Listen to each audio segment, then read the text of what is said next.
Hi everyone, my name is Carly Bell and I love to do machine embroidery tutorials, and usually I like to get together with y'all one Friday a month where we do a tutorial from start to finish that we call Sip and Stitch. So hi and welcome everyone.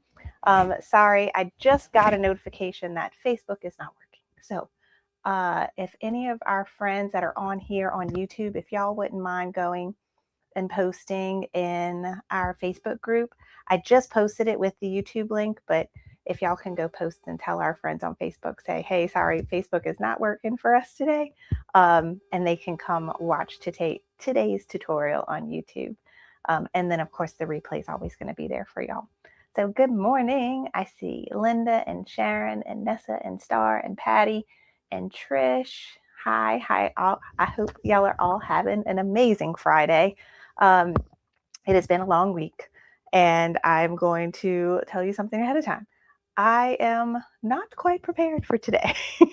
So if you're new here, I love to do a full-on project, something that is great for beginners, but that we can like accomplish in a couple hours, and y'all can see all the nitty-gritty steps in between. Usually this is a project that I have stitched out earlier in the week so that I get a good feel for everything. And I have like all my supplies and things picked out and cut out, whatever I could do to prepare. That didn't happen this week. And if you, know me and know all the things that I do, I am teaching a new course right now, and it is all about Embrilliance Enthusiast. And my head is just totally consumed with this course. And with that, I am working on the lessons in it and everything. And today is actually the release of Module 7. So our friends that are in the course right now, you are going to see Module 7 after this Sip and Stitch is over. It will be posted in the course portal. But the good news is this month's project is a really good one. A couple bonuses. Number one, it's a free design download. And number two, it's from one of my favorite companies that has the best instructions whenever we make things. It's so easy to follow. They have beautiful pictures, laid out instructions. Everything is so nice. So with that, I feel super comfortable coming here and making this with y'all, even though I haven't stitched it out before. So it's going to be great. All right. So real quick, let's see. I'm playing with, I don't know what I'm doing. Okay, I'm just trying to make sure the screen and everything is working. So hope y'all are all having a great Friday. I'm trying to think of any announcements that I may have. Give me 1 second. So for announcements, I think the only thing I can think of is our VIP membership group. So this is something separate that I do. This is a monthly subscription where you get a Zoom class with me every month and you get a free embroidery design from me every month. And then you get access to a library of about 5 years worth of past classes and embroidery design. So we call it the Sip and Stitch Squad VIP membership. And it's a lot of fun. Got a bunch of wonderful, wonderful people in there. And if you are a member, we are going to have our VIP Zoom class next Tuesday, March 31st at 10:30 a.m. Central Time. And we are going to be doing a digitizing class. So it's going to be a lot of fun. And I have an embroidery design for y'all this month, and I'm working on it now. But I'm also thinking I'm going to teach you how to digitize that design as well in the class. And we're going to go over how to digitize a project that we did last month on a magnetic bookmark, which I think Elise stole all of my magnetic bookmarks that I made for that. So if you're a VIP member, that is next Tuesday. If you're interested in joining the VIP membership, I should have a link down below in the description box that shows you how to sign up and what it's all about. All right. Yay. I see Star. Thank you, Star. All right. So I think that's the only announcement. Oh, I had some sad news this past week. The applique getaway has been canceled for July. So it was really sad to hear that. I am actually very guilty of not getting back to Wendy. She had reached out to me about teaching this summer, and I was still trying to figure out my schedule, but then I heard that it was canceled. So unfortunately, that is not happening. But good news is they are going to have a virtual applique getaway, I believe in the fall, she posted. So as soon as I find out more about that, I will let you guys know. So the applique getaway isn't usually an in-person embroidery expo. It's got like a little bit of everything. It's a lot of embroidery, but there's also rhinestoning and sublimation and laser beams and all sewing, quilting, all kinds of really fun stuff. So stay tuned. Hopefully we get back to it next year. Oh, and other fun news, I just signed up to participate in a kind of virtual embroidery event. It's being hosted by Sookie Sews, who I am a huge fan of. So I was like fangirling when they emailed me asking to participate. I don't have all the info yet, except I can tell you the date. It's called the Machine Embroidery Paradise Summit. Yes, Machine Embroidery Paradise Summit. And it's going to start April 27th. And it's going to be a free event. So it's going to be a lot of fun. And so mark your calendars for that. I think it's like a week long. And there's going to be all kinds of good instructors and educators and classes. And as soon as I have info on that, I will tell you. But I just wanted to put it in your ear now. Free virtual machine embroidery event last week of April, kind of first week into the first week of May. All right. I think that's everything. Okay, so let's talk about today's project, and we need to start cutting fabric. I did pick out my fabrics though, so that's good news. All right, so today's project, usually I would have a picture to show you right now, but I haven't stitched it out yet. But we are doing the Kimberbell or Me Time Molly zipper pouch. This is a free design on Kimberbell's website, and I put a link to it down in the description box below. Completely free. You can just go download it. I do think with Kimberbell, though, you have to actually have an account to check out. Your checkout will be $0, but you have to have an email and a password just to have a Kimberbell account in order to get it. And then it will stay in your digital library on your Kimberbell account if you ever lose track of it on your computer and want to go re-download it. So this is a great basic quilted in the hoop zippered bag. So you could kind of see the little example pictures, how cute they are. And then let me see, I think on my picture I posted for this sip and stitch, you can see the examples of how cute they are, right? Super cute. And if you've never done an in the hoop bag or in the hoop project, or you're scared of zippers, trust me, I understand. I feel you. We're going to get through this together. It is not as complicated as you think it is. And with the beautiful, oh, there's that picture, step-by-step instructions that both we're going to have for you in the video and then for you to refer to in your PDF instructions, you are going to get through this no problem. All right, so this is a great beginner in the hoop project that I think everyone is going to love. So reminder, the free download is on Kimberbell's website, and I have a link for it down in the description box. Okay, so everybody can go grab that.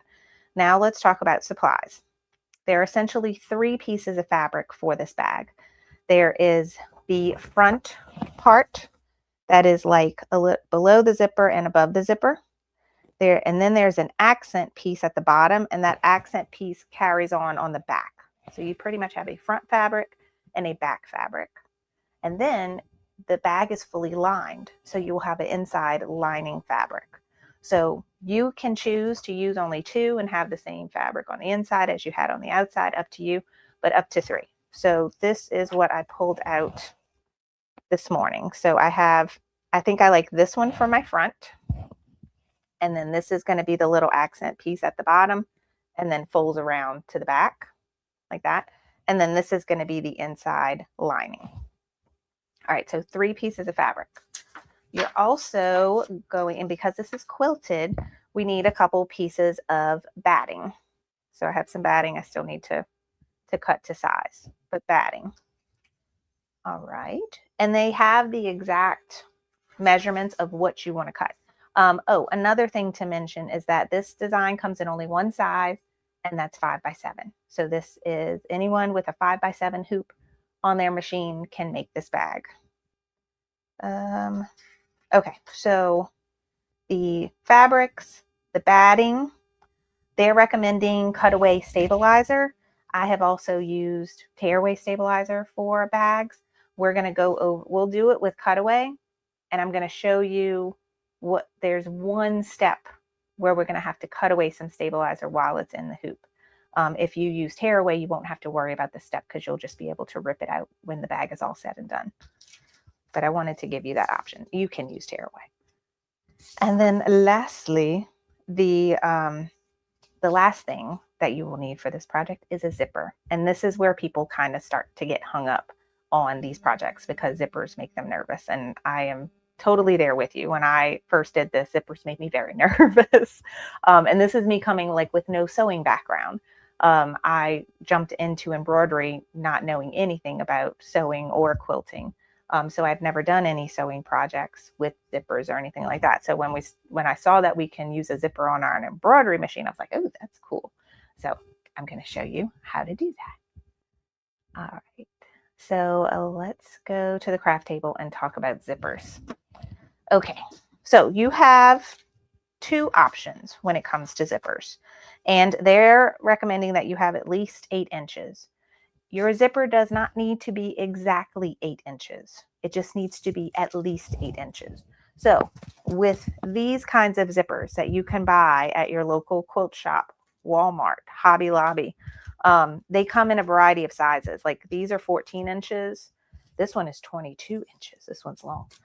This one is like 10 inches. So it does not, don't be hung up on looking to go find an 8-inch one.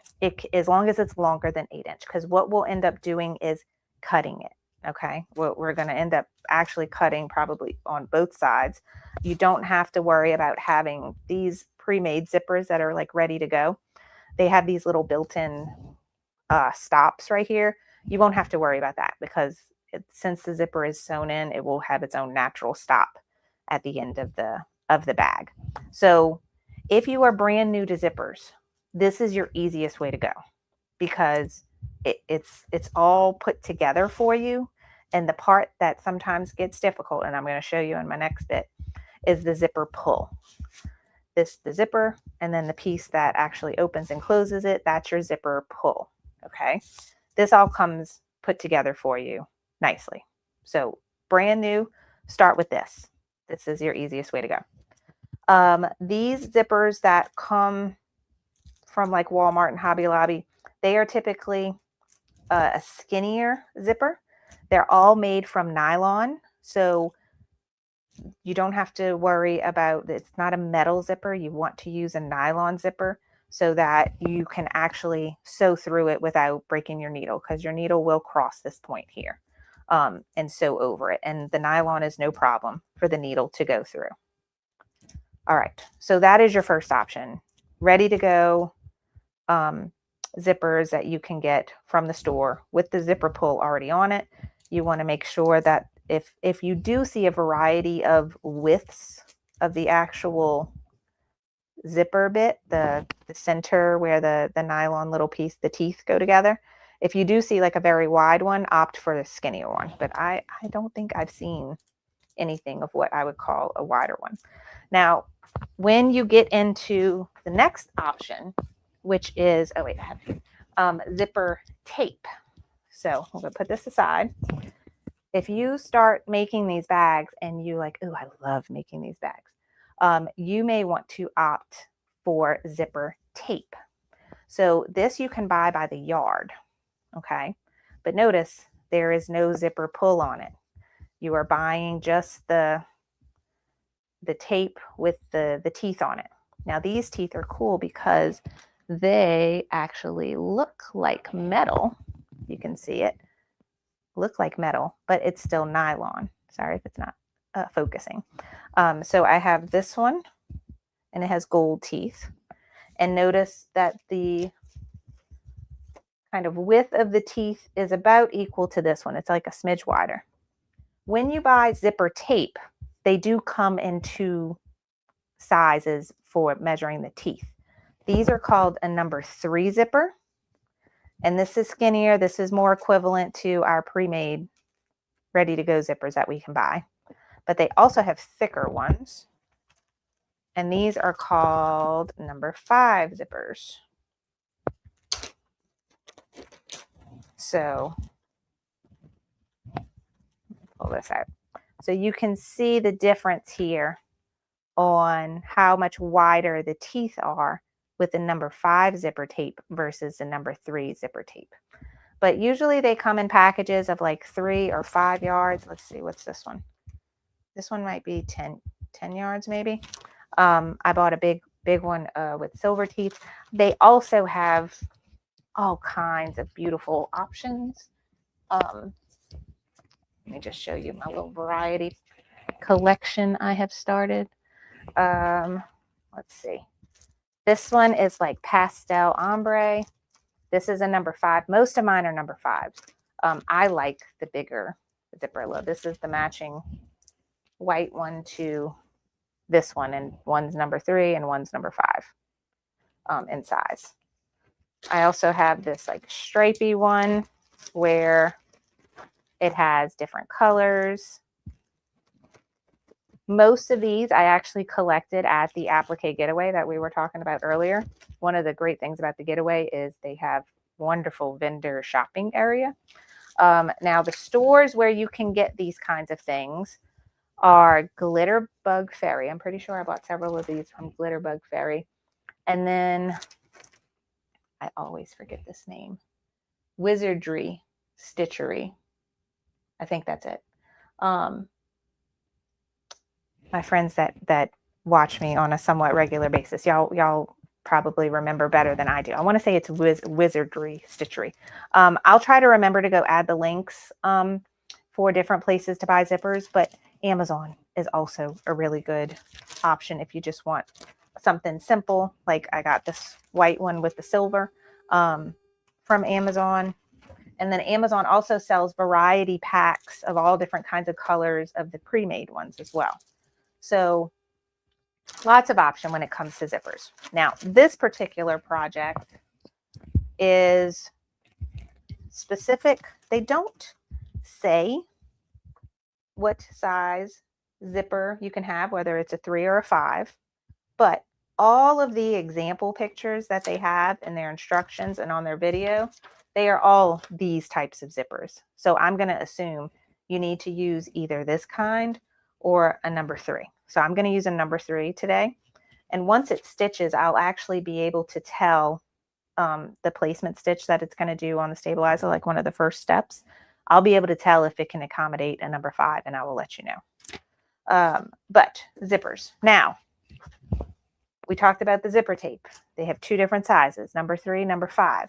They do not come with a pull on it. With these, you are going to measure the length you need, cut it, and then you have to add the zipper pull yourself. And this is where people tend to struggle. And I know I really struggled the first time I tried to put a zipper pull on.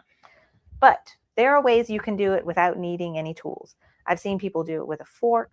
I've done it before on my wool mat right here and just like pinning things to kind of hold it in place. I've done it with no tools. But this little guy here is called a zipper jig. And I got it from a quilt shop. I think they sell it on Amazon. And then my friend Shay, she mentioned there is somebody that she knows that has a 3D printer and they print in something like this and sell them. I'll try to go find that as well. But this little zipper jig is super helpful for adding zipper pulls to zipper tape. So first I'm going to cut my zipper. I need 8 inches. So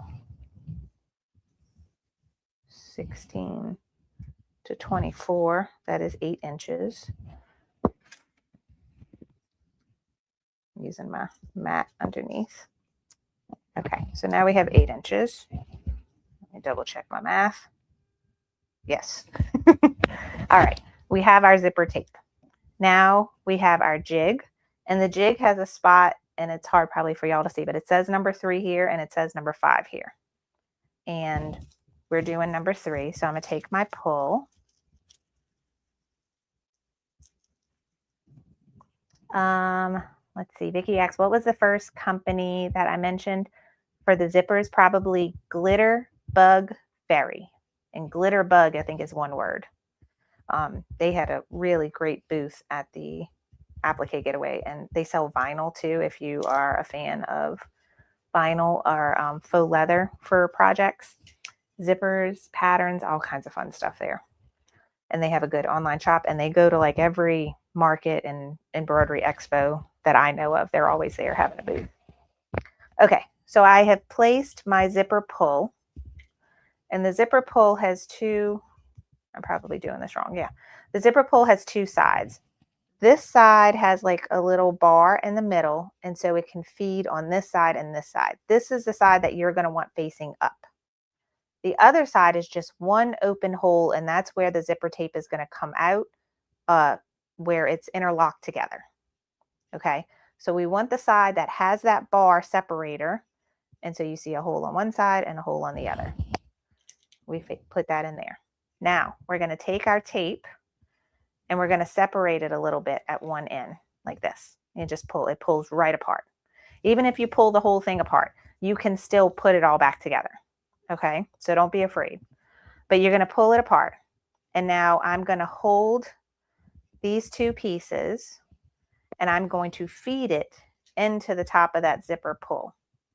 And the jig is just holding everything in place for you nicely. And you can go one side at a time, but essentially you want to pull both sides through so that this happens.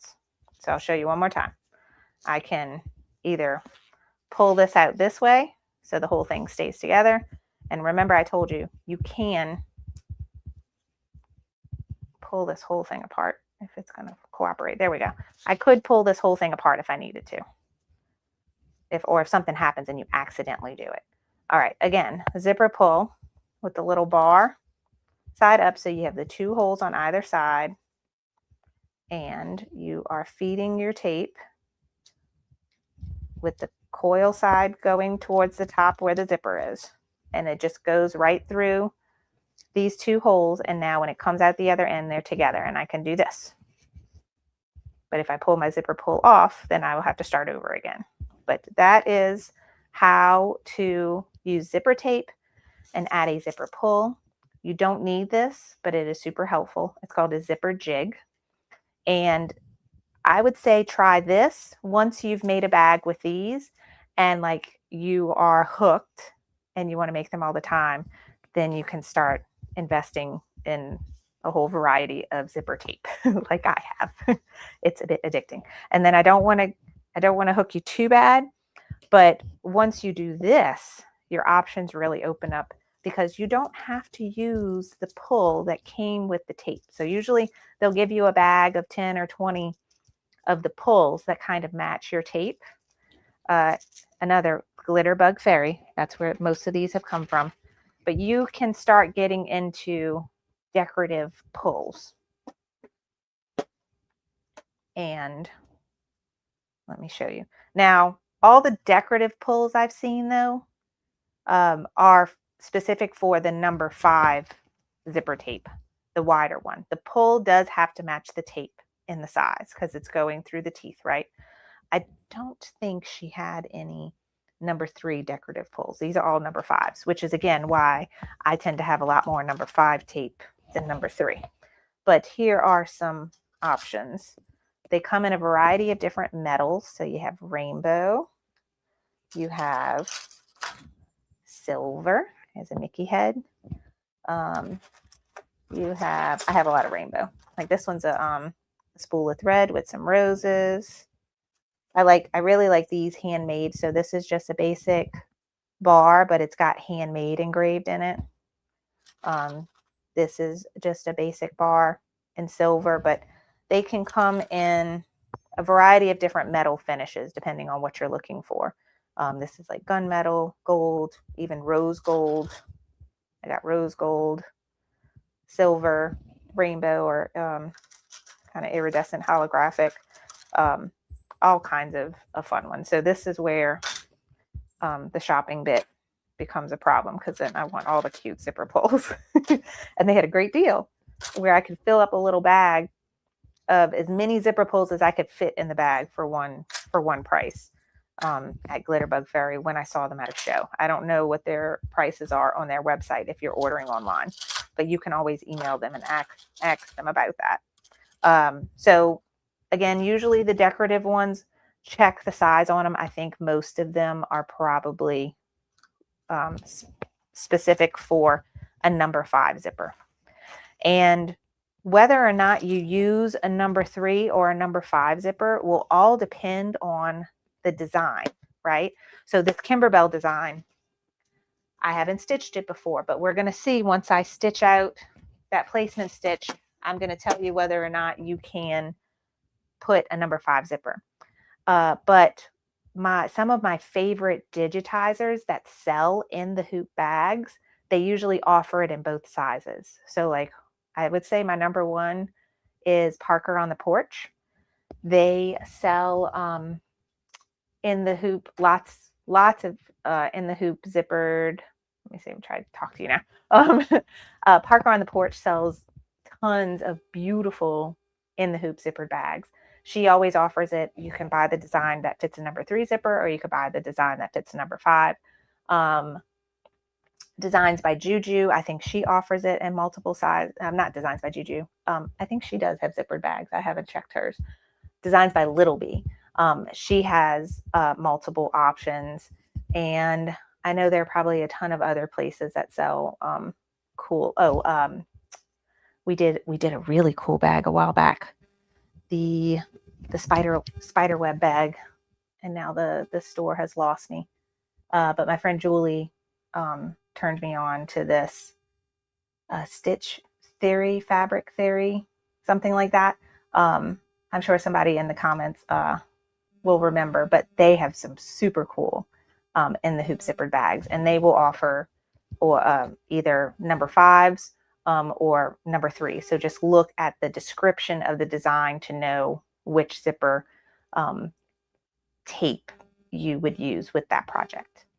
All right, any questions about zippers or the supplies for the bag? Let me know. I am going to go ahead and start cutting things. Okay, so I'm using this guy. I put all this away now.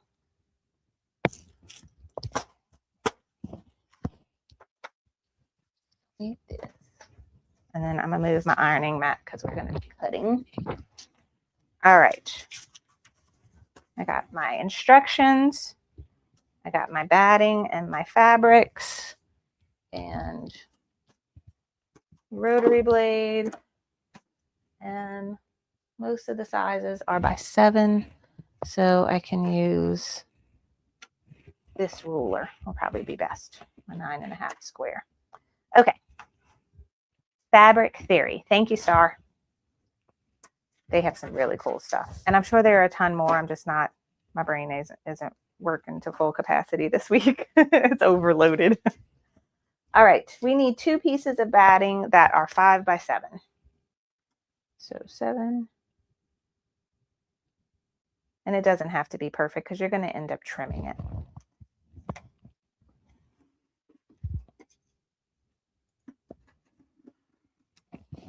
Okay. So that's somewhat 5 by 7.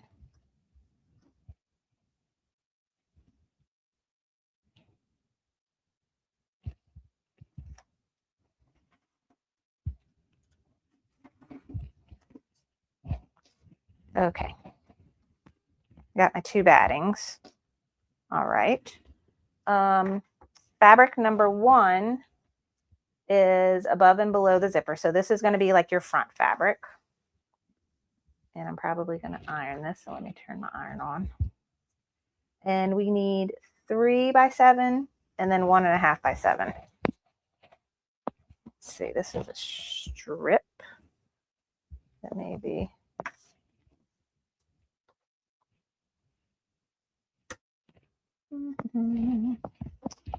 This I can get, yeah, I could definitely get the 1.5 by 7 here. And I need to pay attention to the orientation of the fabric because this is a piece that's going above and below the zipper. So I don't want it to be to where like this bit of fabric is going this way and the other bit of fabric's going the opposite direction.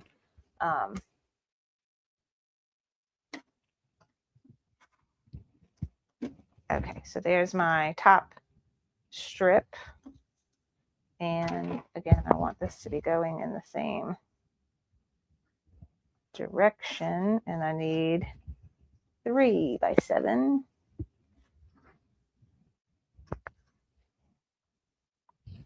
It probably even would have been better if I would have cut out 4.5 by 7 and then cut a strip. That probably will give you the best look. So let me do that. So yeah, because 3 plus 1.5 is 4.5.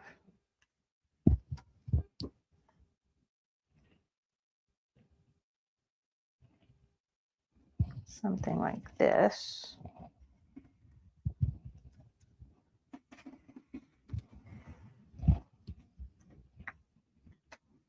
And then I'll get my 1.5. Why did I make this so wide? Okay. Oh, because of this piece here. All right. 1.5 by 7.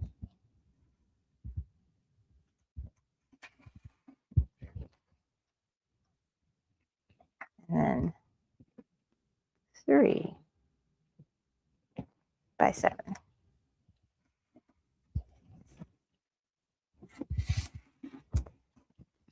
Okay, so now when I do my bag, that way or that way. There we go. It's like a continuation of the pattern and the zipper is just split between it. So like these designs line up. So that's all going to depend on your fabric that you're using. If you want to do something like that, you can.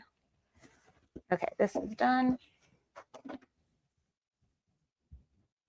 That was fabric 1. Okay, so fabric 2 is the accent. Let me toss these 2 on the back. And for me, that's going to be this purple. So this doesn't matter because it's just, it's kind of a solid, but it's like a textured solid. We got pink in there too. Okay, for this, I need the accent is 2 by 7. The back is 5 by 7. So if I wanted to just cut 7 by 7 and then separate it, I could do that. Not quite.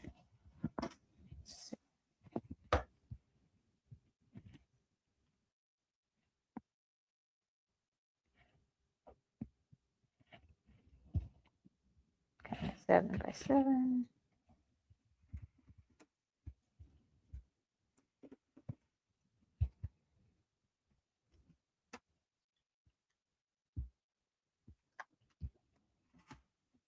And again, these don't have to be perfect because you're going to end up cutting.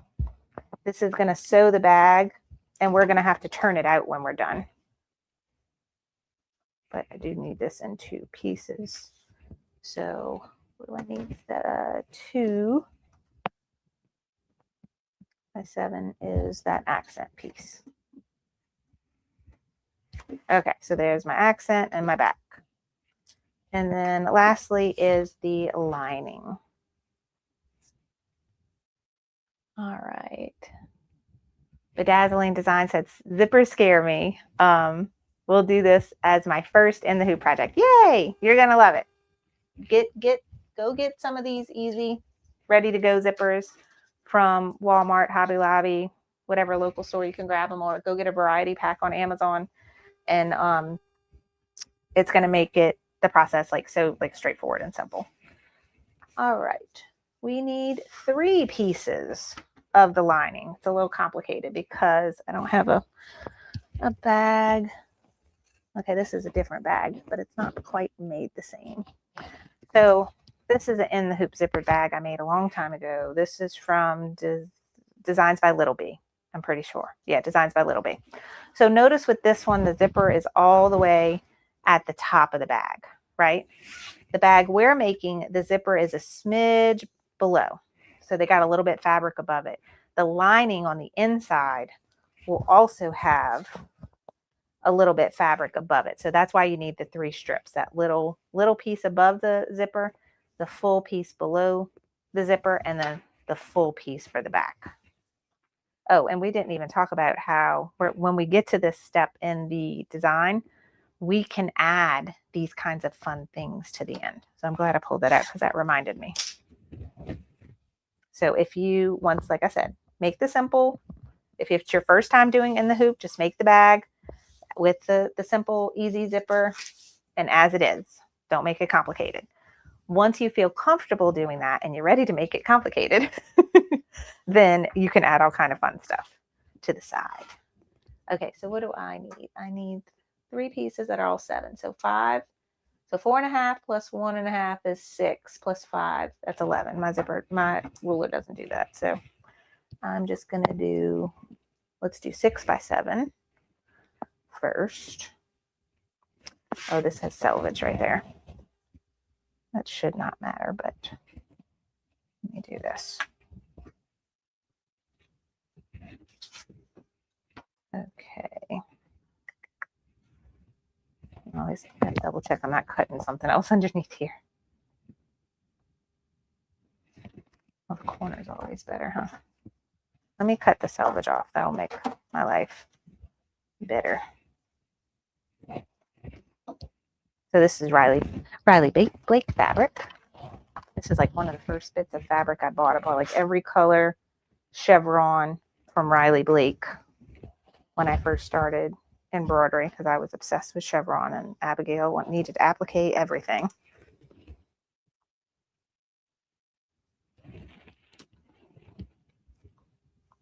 Helpful if this is actually on my cutting mat. Okay, selvage gone, and you can save this. Not trying to make you a hoarder, but there are some fun projects that you can do with selvage and applique and have really fun looks to it.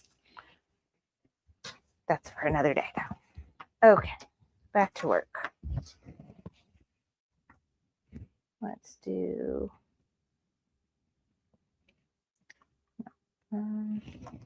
not doing the corners right back. I don't want. Okay. What am I doing? 6 by 7. 6 by 7. Close enough.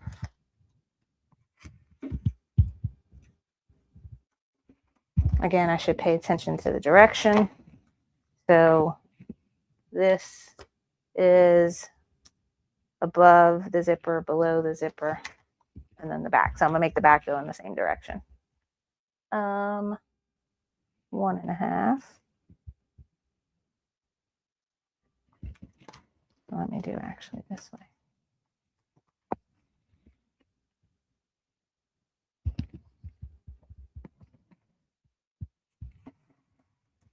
Okay, so there's my above the zipper, below the zipper, and if I want to make it continuous, this is the back. And that is 5 by 7.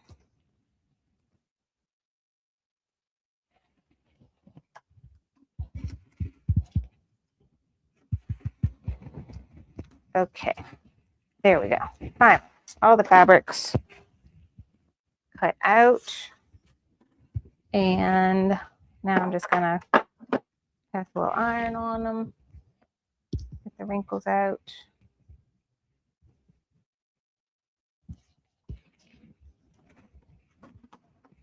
And I don't think it's necessary to like interface them or anything. I think they're good to go. Okay, so there's my back.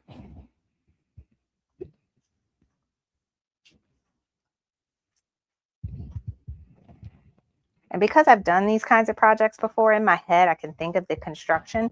If it's easier for you to take like a piece of paper tape and label these pieces exactly what they are, that will help you get through the process of when it says back lining piece and you're like, I don't remember which one was the back lining piece.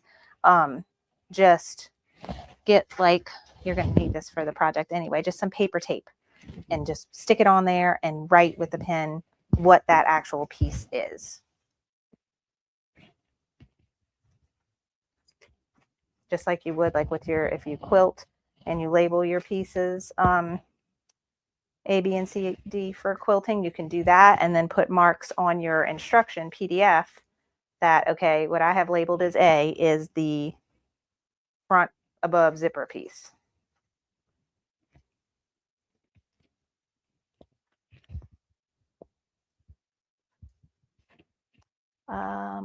Let's see. I'm reading the comments. Measuring and cutting is something to learn as well. Whose ruler, what ruler to start with. I totally feel you on this. Let me tell you, when I first started with this, I had to use my cutting mat, and I literally tried laying my fabric out and where I could see my lines and like perfectly lining things up in between the cutting mat and try to cut things like that. And then I saw someone use a quilt ruler and how I can, no matter what space I'm working on, how I'm turned, I can figure out and cut something to be the size I want by cutting here and here. And then if that piece of fabric is bigger, turning it over and then cutting it here and here again. That changed my world. And it's so silly because for a quilter, that's like absolute common sense. But for someone that's not really done any sewing or quilting or cutting fabric like that, that was like a really big deal. So I feel you on that, definitely. All right. I got fabric A, fabric B, fabric C. Again, if this is confusing for you and this is your first project, don't be afraid to label things and label them exactly of what your brain is telling you. This piece is the accent front piece. You know, this piece is above zipper front piece, you know, lining. However your brain's going to recognize it when you get to that step. Oh, I know exactly which piece of fabric I need. Because trust me, we've all put together things before and did them not in the right way we were thinking, and then my lining piece became the outside of my bag. Okay, I think we're finally almost ready. So now we need a 5x7 hoop, which I need to grab. Okay, 5x7 hoop and cutaway stabilizer. So this is medium weight cutaway stabilizer. Let's see, this one's, yeah, that's the only one left that I have that's big. I use Stay Perfect brand from Sewing Machines Plus, but any basic cutaway. And as a substitute, I think you can also use tearaway. I've done plenty of in the hoop bags where I've used tearaway, but we're going to do it the way Kimberbell tells us in the instructions, just to keep things simple and not confuse any of our new friends to in the hoop. So my favorite thing about in the hoop is all you have to actually hoop is the stabilizer. You don't have to figure out placement. You don't have to worry about hooping something wrong. You just hoop stabilizer. It's beautiful. Okay, so once that is hooped, you are ready to go to your machine if you are just stitching the bag as is. Okay, now if this is your first time doing this, just stitch the bag. All right. If you have done some things like this before and you want to take it a step further, we can personalize the bag. We can add a name to the front or that little bottom accent piece. You can add a monogram. You can add an embroidery, like any kind of design. Like if you got some 3 little bunnies you want to put on there and then put this in somebody's Easter basket. You can take this a level up and personalize it, or just add something else to the design as is. Okay, so I am going to detour now to my software, and I'm going to tell you a little bit about that. Again, if this is your first in the hoop project, just save this bit of the tutorial for later. We just focus on stitching the bag first. Okay, so this, everyone can see my screen, I think. This is Embrilliance Essentials embroidery software. This is my software of choice. I literally use it every single time I make a project on my embroidery machine. And I love it just for simple little editing, like if I just want to resize something, or if I want to just add a name to something, it makes it a lot easier. So I have opened up the bag. And another reason why I like personally looking at designs and software, even if I was just stitching this bag and not doing anything to it, I do like to come to my software and like look at each step. So like I get a good idea of what is happening before I actually start stitching at my machine. Now with the Kimberbell instructions, we kind of do see that laid out already for us.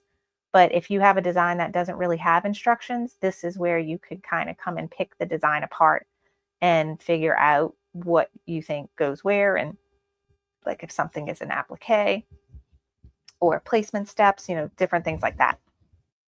Okay, so with this bag, and I'm going to refer to my instructions as I'm looking at this.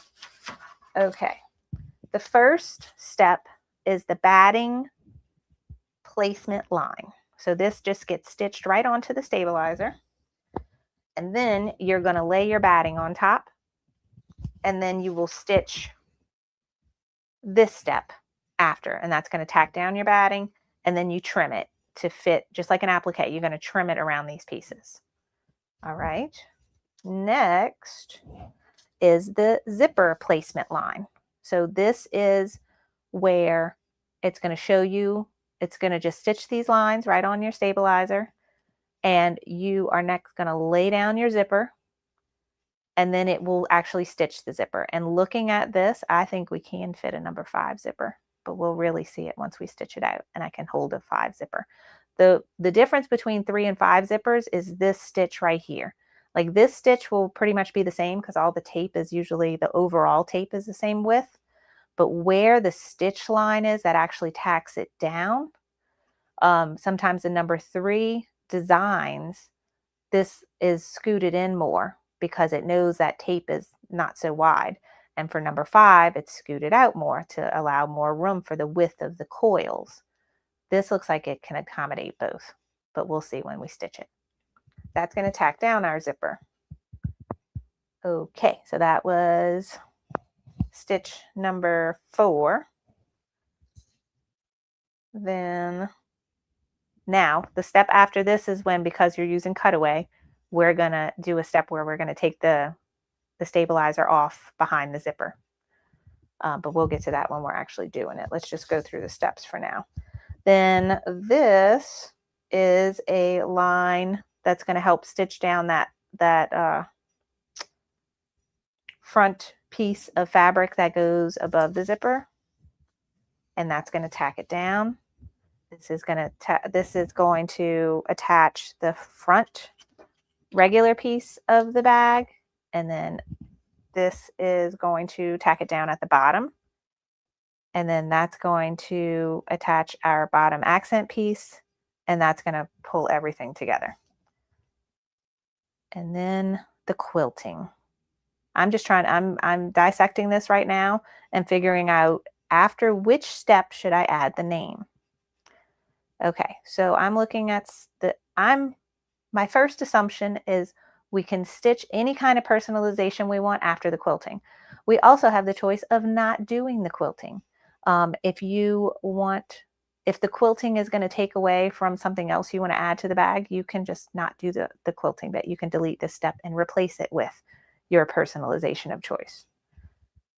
So I'm looking at the instructions. I'm seeing the quilting. Then, yes. So this step here is when we start adding the lining. So any personalization that you want to add to this particular bag, you're going to want to do after step 11 on the number of the steps. because after this, we start doing the lining. And if we want the embroidery, the back of the embroidery to be hidden in between the layers of the front and the lining, you want to make sure it's done after step 11. Okay, so now that I've dissected that and determined that's where I want my personalization to go, I can now add it and then make sure it goes in between these two steps. So first thing I'm going to do is turn everything. I'm going to turn my hoop. Oh, not undo, turn. These arrows I always get those messed up where I go for one and I'm meant to go for the other. Okay, so I have it horizontal now so I can personally see it better. And then I'm going to go to my lettering tool. And because I'm using Embrilliance, I have the ability to use BX formatted fonts that I can just type out with my keyboard, which is a very nice and easy thing to do. All right, I'm going to play with fonts and see which one I want and put a name. I'm trying to think, who should I make a bag for? I don't need to make a bag for myself. See. Elise and Abigail also don't need a bag. Who's someone else that I need to make a bag for? Let's do my sister. All right. Oh no, my friend Amy. I've been meaning to make her a bag. That's what I'm doing, Amy. Okay. So put whatever you would like and in whatever font you would like. Let me play around with fonts. Now this is for Amy. Let me see. That one's cute, but there's no dot for the I. I love Farmhouse Lemonade. Ooh, what about Farmhouse Lemonade Sketch? That's cute.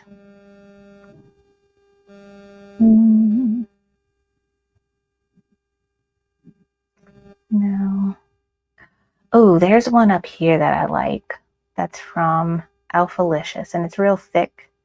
It's going to take forever to stitch out, though. But is this the one I'm thinking of? Yeah, I like this one a lot. But let me keep it simple. Twilight Twinkle Star. This is one I always like. Yes, that's cute. Let's go with this one. And that's a size 1 inch. Let's stick with 1 inch. Okay, so this is me being very indecisive of picking fonts. Once I have my font, now when I make that lettering design, it is automatically happening in the center of my hoop. Okay, it's there. So I can pick this up and move it around wherever I want. But if I want to make sure I'm staying in the center, what I'm going to do instead is click my name and just use the arrow key on my keyboard and move it down. Now, and then if I wanted to be real extra, this is something I'm teaching in my enthusiast class. I could use precise positioning, which is something that comes with enthusiasts, to make sure this is exactly in between where the zipper is here and the bottom of the bag is here, if I really wanted to. But I'm not going to be that picky today. And I'm going to eyeball it. So my enthusiast students, pay no attention to me. Use your precise positioning. All right, there's her name. Okay, so now when I look at my objects panel, I have my bag and my name.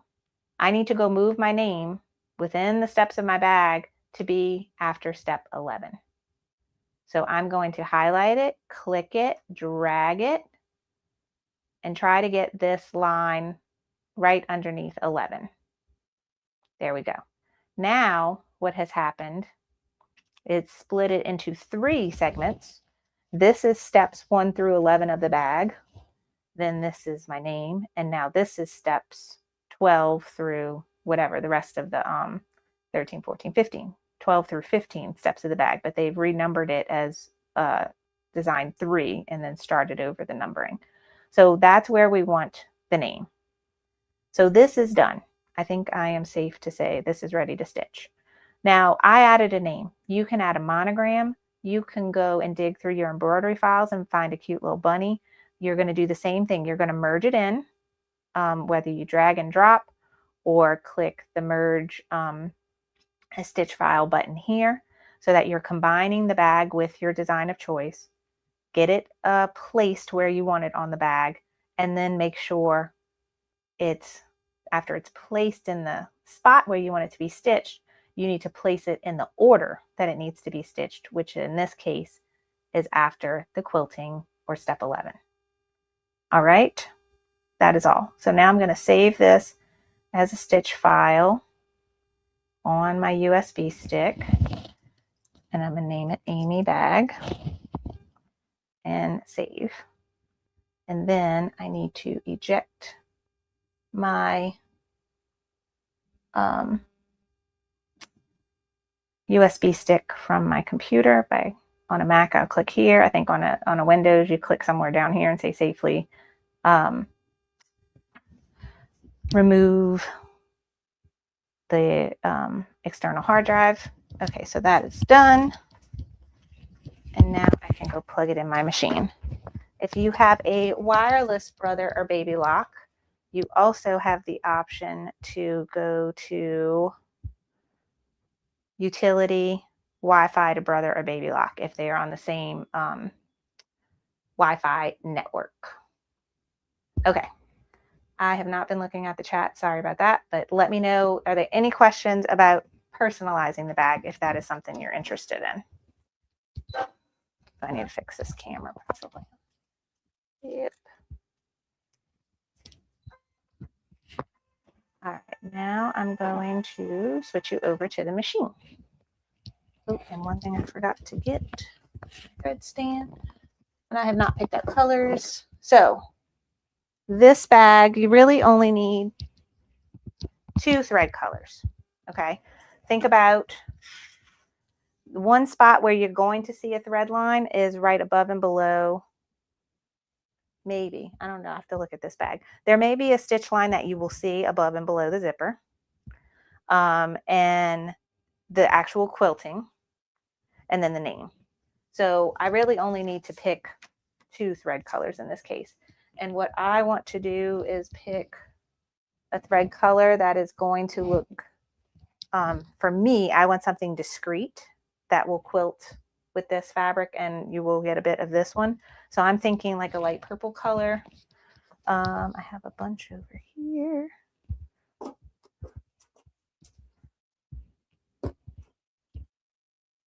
This one might be good. Like something like this, I'm thinking. Yeah, I think this one's going to be good. So this will be my quilting. And then the name is going to need, that's one thing I did not think about. I got a really busy fabric. So for the name to stand out, it's going to have to be super contrasting. So I think I'm going to go with like, not black, but like a charcoal gray.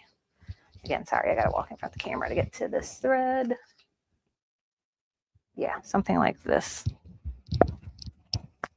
I'll do her name in this charcoal gray color, so it will stand out on this super patterny fabric. All right, so I've plugged in my USB stick right here. You can't see it so much.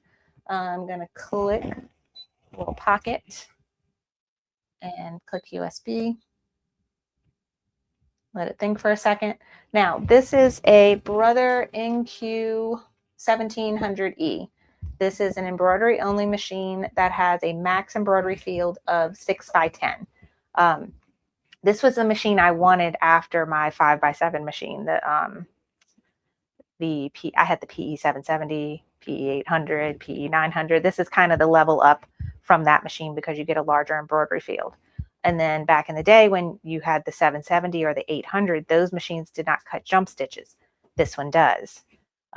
Also, it stitches a little bit faster. I believe my old machines, the max stitching speed or stitches per minute was 650. This one's 850. So you get a few level things with this. Larger embroidery field, cuts jump stitches, and stitches a little bit faster. But it's built the same way. And let me pick my bag. So my USB stick has popped up. I can see little previews of the designs. The ones that are grayed out are designs that are too big to stitch on this machine. Because I use this USB stick on multiple machines. Some of them may be extra large designs. I thought Amy would be at the beginning of my thing, but maybe not.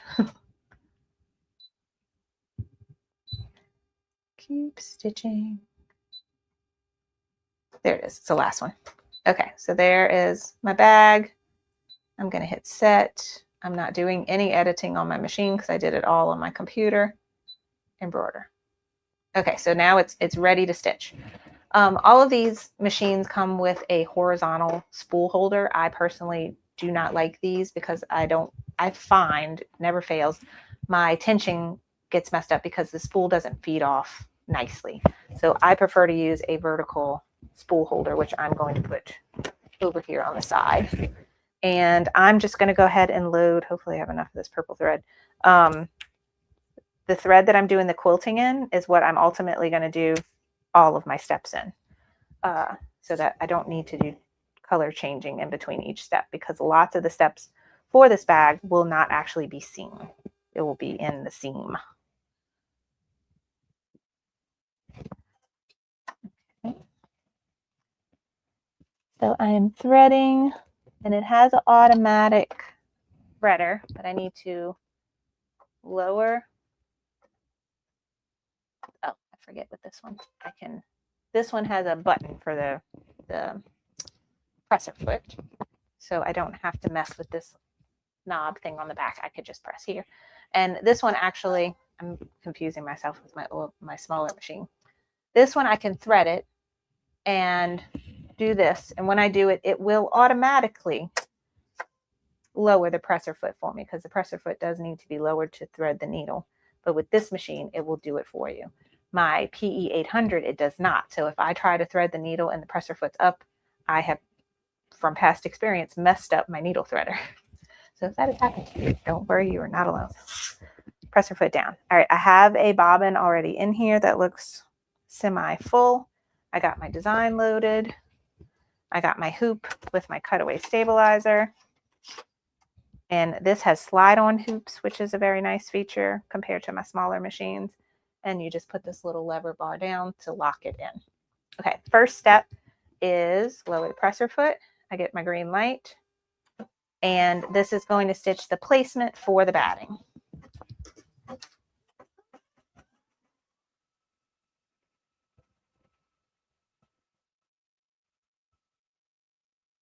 Okay.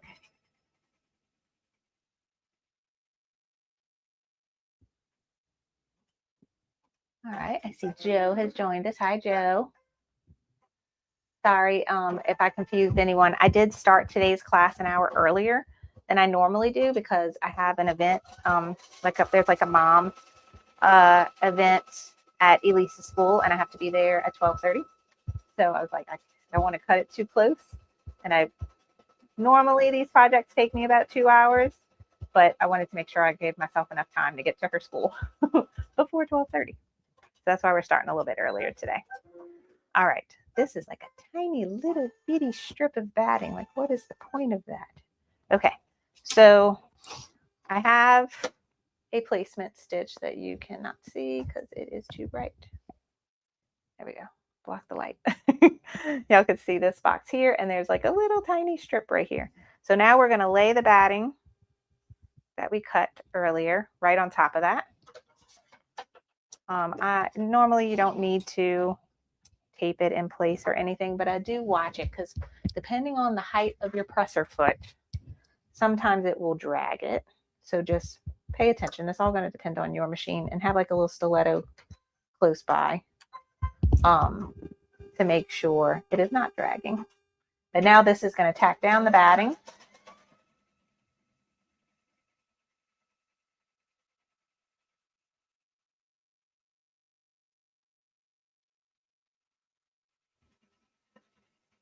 So it's fine. Nothing's moving. This is just habit for me to keep poking at it while it's stitching. All right, it's going to go around again. And then it's going to come and stitch that little sliver.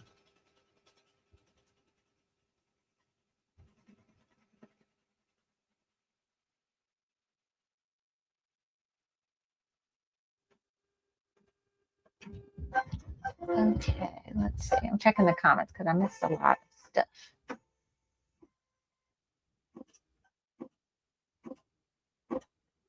Yeah, so Joanna, when we were talking about labeling our pieces, Joanna said you could label them just like quilt pieces in A, B, and C.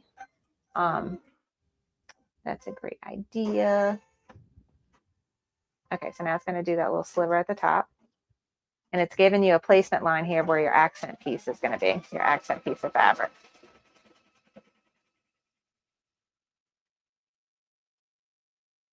Little tiny piece. Okay.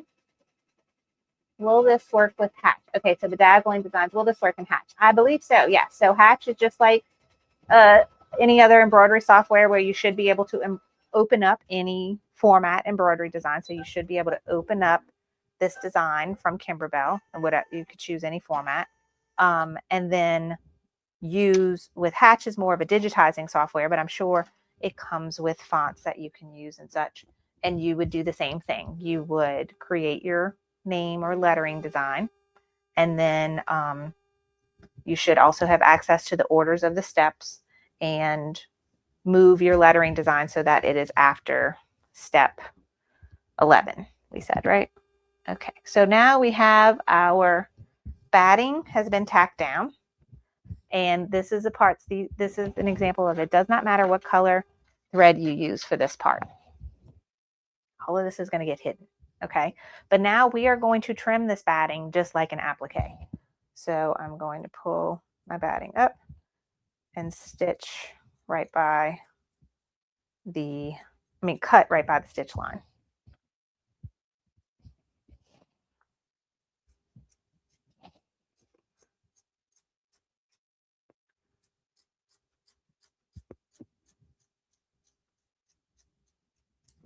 I'll go get those little pieces after, but I'm trying to get this. Okay.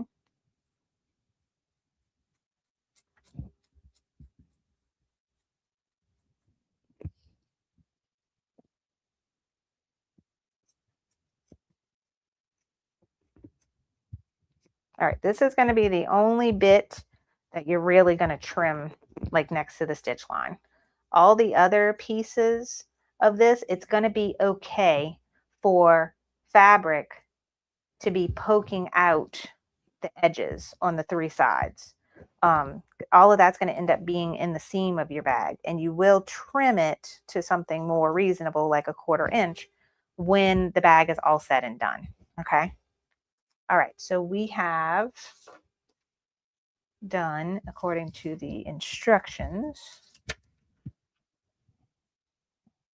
Oh, I forgot about this. We have a one piece. So this is the lining. Fold the above zipper lining fabric. So lining, that's my chevron. This is my above zipper piece.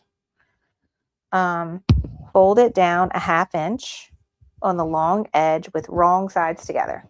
So I need to do this. I'll turn my iron on and do that while something else is stitching. Okay, so that was one step I missed. And then also the below zipper, so not the back one. The back one's bigger. Okay, so this one's a little bit smaller. The below zipper piece, we're going to fold a 1/2 inch with the wrong sides together.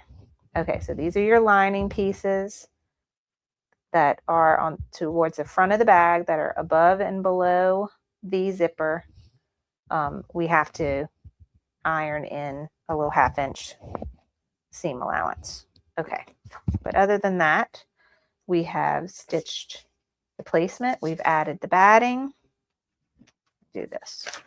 We have tacked down the batting. We have trimmed the batting. So we are on step 7 of the instructions, which now we're going to do a placement stitch for the zipper here. And this is where I'm going to show you both this zipper, that's my 3, and this zipper, that's my 5. That's a bit wider. So maybe this one wouldn't fit. We'll really know once it actually tacks down the zipper and I can see right where the stitch line is. Okay, so I'm going to bring my zipper with me, but we're not quite ready for it yet. And we're going to go back to the machine, put this on, lower the presser foot, and stitch the zipper placement line.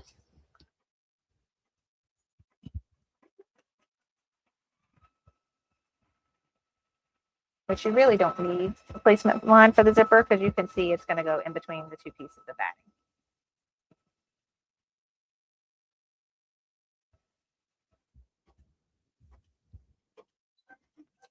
Okay, so there's my zipper placement. All right, now let's go ahead and take it off, and we're going to add our zipper, but we are going, okay, so orientation wise, this is how the bag's going to look. Now, you personally can decide, do I want to pull the zipper from right to left, or do I want to open the bag by pulling the zipper left to right? That is up to you. Okay. I'm pretty sure this design will accommodate both, but they are suggesting that you put the zipper pull, if we're looking at the design this way, at the top. Okay. So that is what they are suggesting. So we're going to do what they suggest, but I've done it both ways. So this is like the opposite. When I was stitching this one, the zipper pull would have been at the bottom. Okay, so we got that. Once you have this in place, you want to make sure your zipper coil is closed and your zipper pull is pulled as much as you can to that top edge. We want it to be out of the way. And to really secure it and make sure that is out of the way, we're going to tape it in place. And I'm using my Kimberbell paper tape. And you're just taping it to the stabilizer.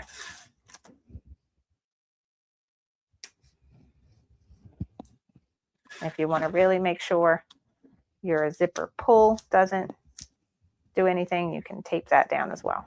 Okay, so I have that taped in place. That's not going anywhere. All right. Now, you can also put tape across the whole sections if you want as well. I've had it sometimes where it will get pulled down while it's stitching. So that's a good idea. Let's go ahead and put a piece of tape in the middle too. This particular tape you can sew through. That's not a problem. Okay, now we're going to go back to the machine and tack down the zipper. Again, this should be a color of thread that does not matter. Should be. We will see. All right. Oh, this bag is specific. Now I'm seeing the answer. This bag is specific to the zipper being at the top because this stitch line here is going to come, it's going to be open-ended at the top and closed at the bottom. So if I did put my zipper pull on this end, I would not be able to open it because it would be stitched across right here. So I am wrong in that. You can't have it either way. Your zipper pull must be at the top.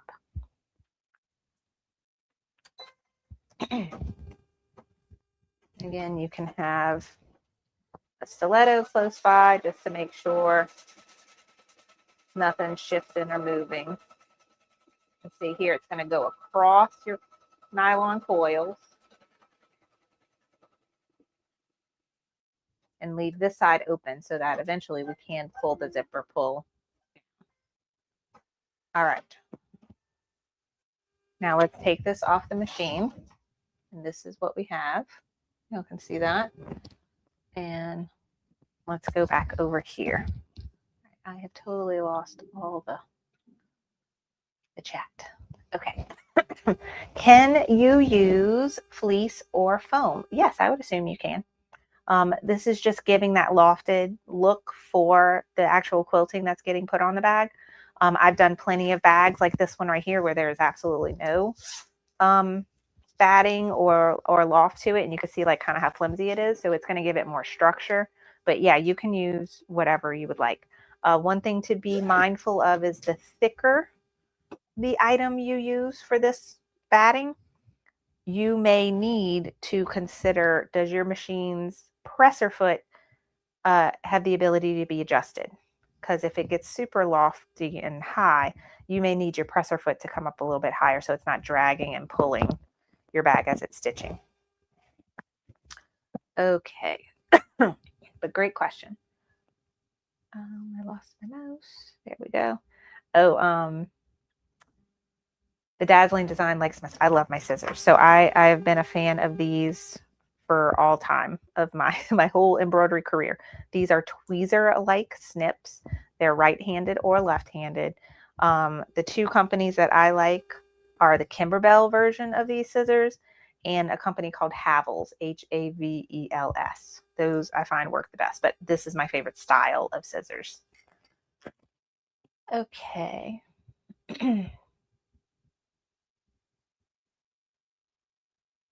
All right, so good morning. Facebook did not start, so I found it here. I'm so glad you found us, Roberta. Yes, Facebook was not cooperating with me this morning. As soon as I started the live, it said Facebook doesn't want to work, and then I didn't. I don't know what to do. I don't have a tech team or a production team to help me. I wish I did though. All right, so we have tacked down the zipper. So I'm going to remove this center piece of tape. And it should just tear right at the seams. I can get that piece in the middle. Okay, so that is done. I'm going to leave the ends taped for now.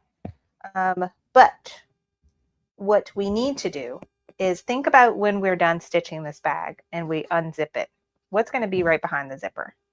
The stabilizer. And this is when I say it may be easier for you to just use tearaway stabilizer, but if you use cutaway, it's gives the bag a little more structure, and you can solve this. And that is by, after you have tacked down the zipper, take your hoop off the machine, turn it over carefully.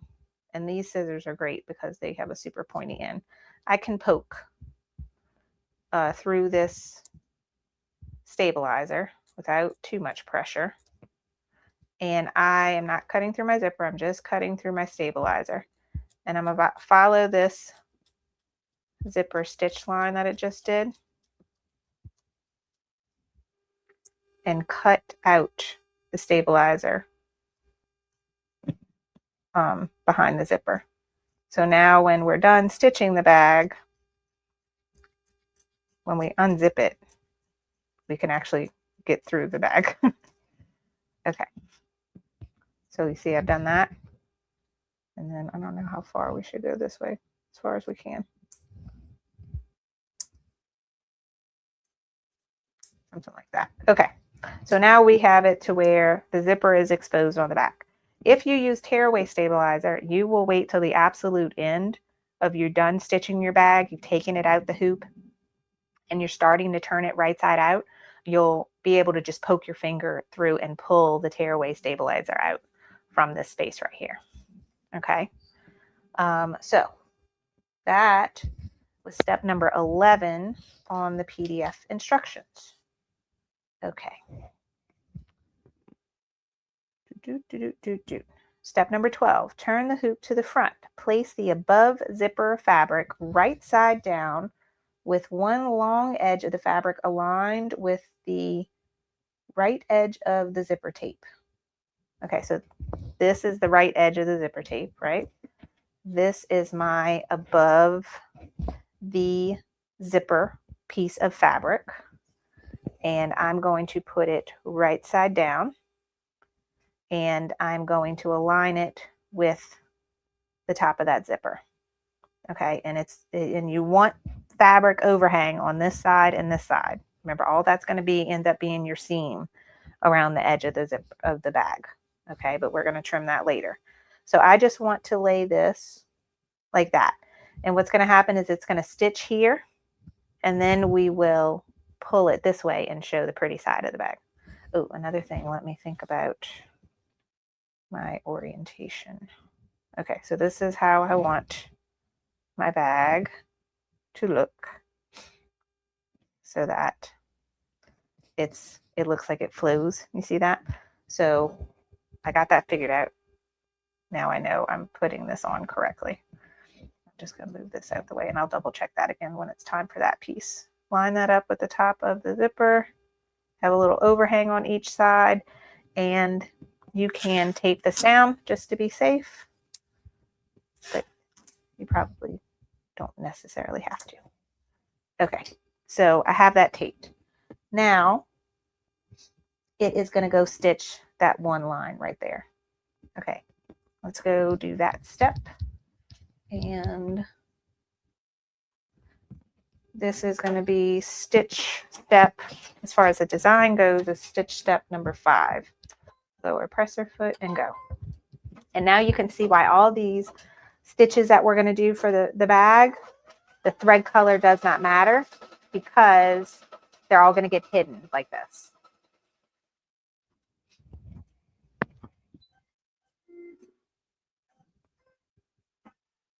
All right, so now that is tacked down. And this is a lot of like stitching something, take the hoop off the machine and do a step. Then go back to the machine, stitch something, take it off, and set it up again. So be prepared for a lot of that. So even though like my machine is telling me this design only takes 12 minutes to stitch, no, it does not. It takes longer. All right, I'm taking these pieces of tape off, and I usually try to like reuse them if I don't ruin them when I take them off. Okay. Now we have done that. That is step, so stitch step 5, step 13 in the instructions. Done. Now, we need our iron. Let me turn that back on. If you have a little mini iron, it's super helpful to flip this and iron it in place. Another thing we can use, though, let's see if I have liquid in here. I have this fabric folding pin. I got this for when I am doing quilting and piecing in the hoop. It's made by Clover. I got it on Amazon. And you can just run that right along your stitch line. And it helps where, like, if you don't have a little iron to put that fits in your hoop, it helps it like fold over and lay really nicely. And then you just finger press it. So I'm just going to do that for now. Okay, so then you reuse one of my pieces of tape. We are going to tape that in place and go back to the machine and stitch a line. Let's see, it's going to do the little box. It's going to go across and down, and that's going to tack that into place. But again, whatever color thread you use for this, it's going to end up being hidden in the seam, so it doesn't matter. Okay.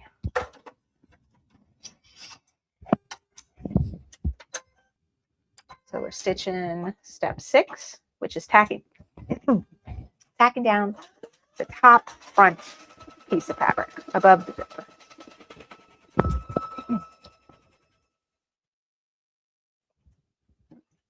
Okay, Jenny asked, can we use water-soluble stabilizer? I don't think I would. You can maybe get away with using a woven wash away, but I would use tear away or cut away. All right, that step is done. We have now tacked down our top piece of fabric with our teeny tiny sliver of batting is underneath it. Okay.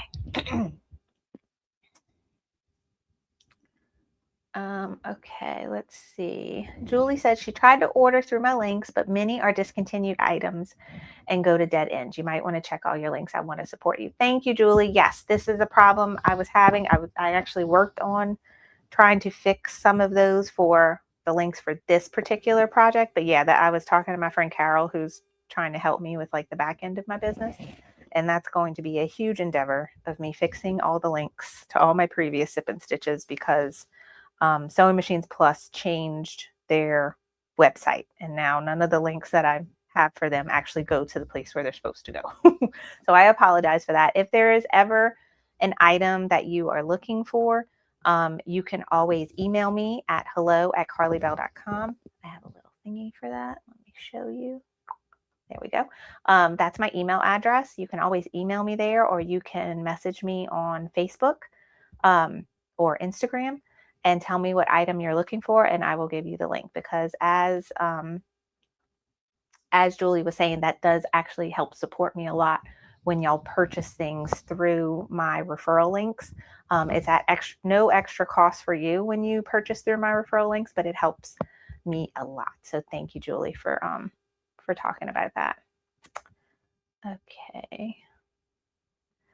All right. So we are done there. Now we're on step 16, and it's going to be the same process with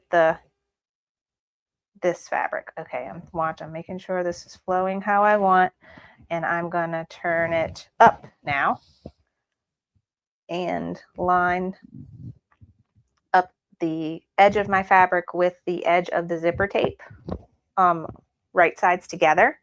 And then it's going to do that same stitch, and then we're going to fold down and we're going to look like this. So it should work nicely. And again, you can tape this in place if you want. Remember to have a little overhang on either side. Let's see, let me reuse my tape again.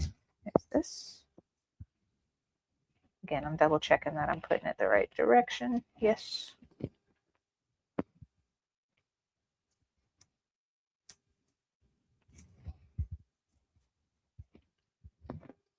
Okay, back to the machine. So it's a lot of back and forth. It's a lot of steps. It's a lot of, like, not steps that you're used to, but if you take your time and just focus on either following, like watching the replay of this video, pausing it whenever you need to, and then following along in the PDF instructions, you will get this. Trust me, you will get it. I know it's intimidating. It looks like a lot and confusing, like which way the fabric goes and everything. Take your time. And if you make a mistake, it's no big deal. Okay. You can make another one. You start with scrap fabric. Don't start with your favorite fabric. Start with scraps, just so that you can go through the process. Because once you go through it, then you will be more comfortable. Okay, so I'll take this tape off. And I'm going to use my pin. Remember, this is a fabric folding pin from Clover. It's on Amazon, maybe at your favorite local quilt shop as well. Finger press. Or if you have a mini iron, you can press here. Just be mindful of the zipper. I don't know how nylon is sensitive of heat. Okay, now that we are here, I'm going to compare this. And I'm going to say this design is specific for a number 3 zipper. I don't think we can make it work for a number 5. It'd be like really cutting it way too close. I wouldn't be comfortable with that. So we're going to stick with only using a number 3 zipper for this design. Okay, we have stitched it. We have folded it over or ironed it. Okay, and then we're going to stitch another placement line down here. So you may want to tape this down again, and it's going to run just one line at the bottom, just kind of tacking it down. And my tape is getting to where it's probably not too much. It's not really sticky anymore, but it's doing the job. Okay, load back on, lower presser foot, stitch. Oh, gotta close my hoop thing. There we go. Machine is very intuitive. It's not going to start stitching unless everything is right. This is not down, the presser foot's not down, different aspects, it is not going to start stitching.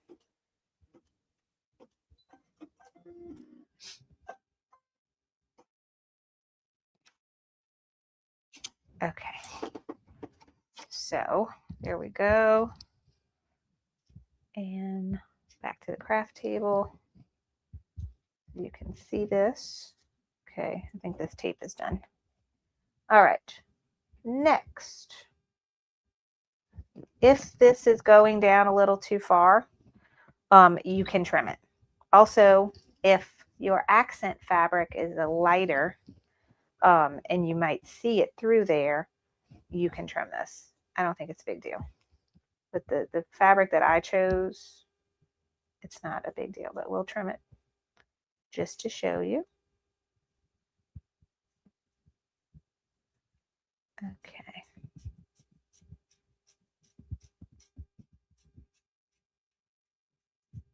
All right.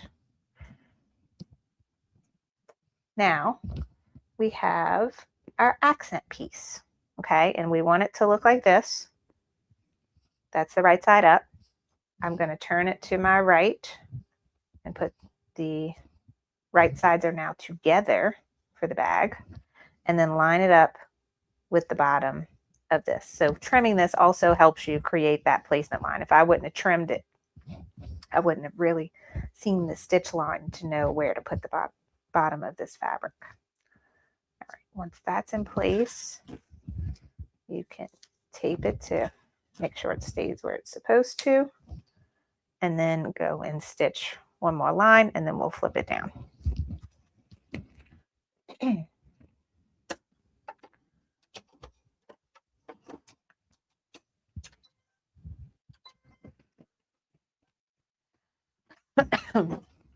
Can y'all believe I'm still coughing?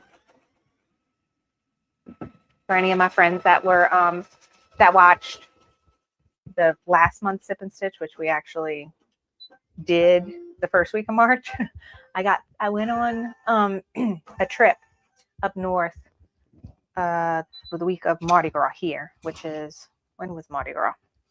Like February 17th, something like that. And I came back and I was so sick and I lost my voice, could not stop coughing to save my life. And that was like February 20th, I think, when I really got sick, and I'm still coughing, and it is March 27th. That is ridiculous, but it's much better, definitely much better, but I still catch myself. Okay, taking the tape off of here, and use my pin, or use your iron, or just finger press and pull this down. Okay, now it is going to do the whole outer edge, and you can tape this bottom piece in place just to make sure it stays where it's supposed to. Okay, but now we're going to go do this. So what is in the pin? The pin has some kind of liquid that came with it. I want to say it's like liquid starch. But it came with a little bottle of concentrated liquid, and nope, something's not happy. Okay, to automatically lower the presser foot. Okay. Nope. Nope. Now what did you do? Oh my goodness. There we go. Nope, still not happy. I don't know what happened. Nope, not happy. Okay. So the presser foot is still like lowered. Can't get this out. I can manually push it up with the lever here. Okay, something went wrong, and I don't know what it was, but my first thought to troubleshoot this is to turn the machine off and back on.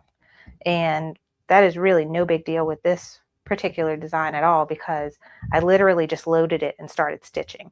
I did not move it. If I had moved it, then this would be a lot more complicated.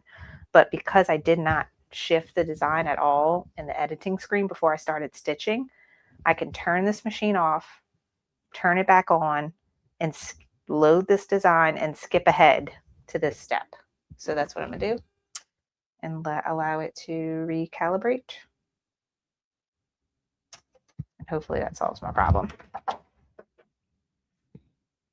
I've had this happen to me before where like the arm bumped something and I could tell like things weren't, I started stitching and the line was like off, wasn't where it was supposed to be. All right, so let's let it do its thing.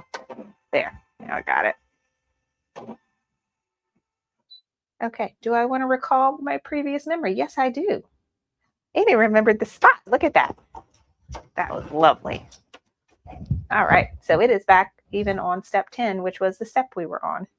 Okay, so I don't know what happened, but something with the mechanism of the presser foot was unhappy, or I did something wrong. Maybe, I don't know.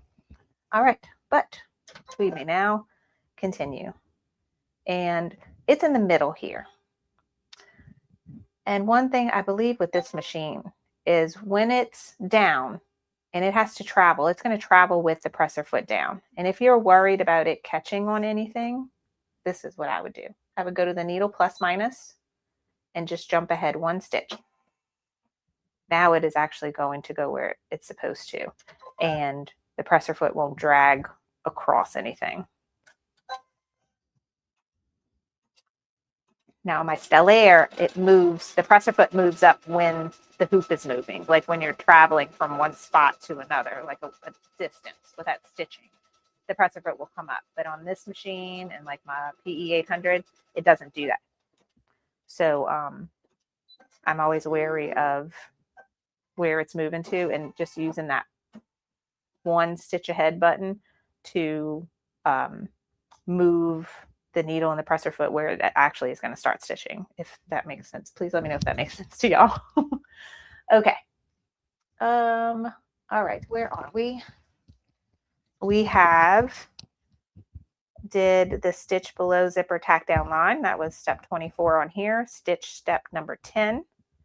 And now we are ready to stitch the quilting. So you want to make sure at this point that your thread color of choice for quilting is loaded.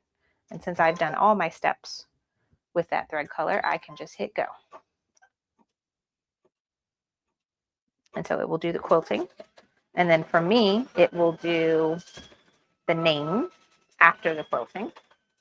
And then we'll start putting the lining together. It's coming together. Coming together.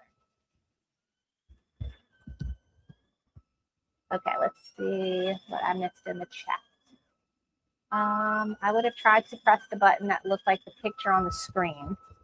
Oh, you're right. I never noticed that. That's a good point. Okay, I'll remember. I'll try to remember that for next time. I can't promise I will. But that's a very good point. The symbol on the screen was this button, and I think that was maybe to reset the presser foot. Good point. I know my machine, but I don't know. I mean, I never noticed it. So I believe you. I think that probably would have solved the problem.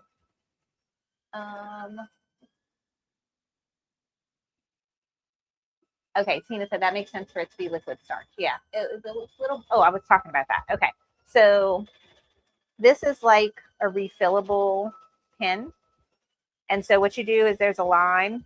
You fill it up with water, and then with the little concentrated bottle that comes with, you just put a couple drops in it, and then close it up. And then it's ready to go. And it leaks a little bit, but that's fine.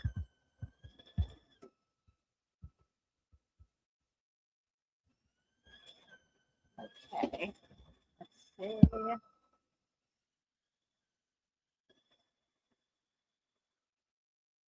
I know, Cheryl, I was hoping that we could fit a number 5 zipper on here too, but I think it'd be really cutting it too close, personally. I think it's made for number 3. And I always thought the number 3 and number 5, like the actual tape itself, was about the same width, but I'm wrong. The tape, I guess it depends on which one, but I think the tape for the 5 is wider as well. So you'll know if a design can fit it right when it does the placement stitch for the zipper, and see the width of that placement stitch and which zipper tape will fit in it. Okay, the quilting is super pretty, super duper pretty. All right, I am now going to change to my charcoal color thread so that we can actually see Amy's name on here. I mean, you could probably even do it. I don't know. I'm gonna stick with this. I'm not gonna keep second guessing myself. Probably could have used maybe a darker purpley pink color, but I like this because it's not black. It's a little softer. They have some elements of darkness in that pattern. I'm just hoping where the name is won't really go over that part. Okay. Get the needle, throw press your foot, and stitch the name.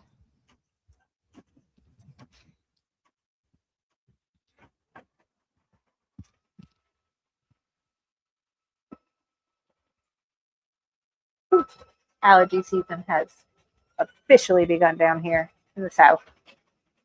My goodness. My nose is just running for no reason. Okay, so that is her name, stitching. And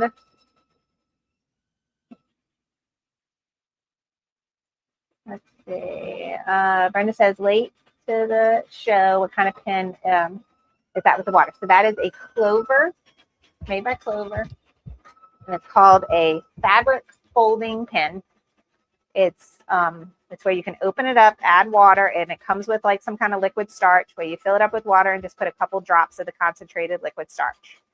And it allows that folding process to be super easy. I love using this when I'm doing like the piecing in the hoop type projects, like from Me Time, where this bag is actually from Me Time delivered.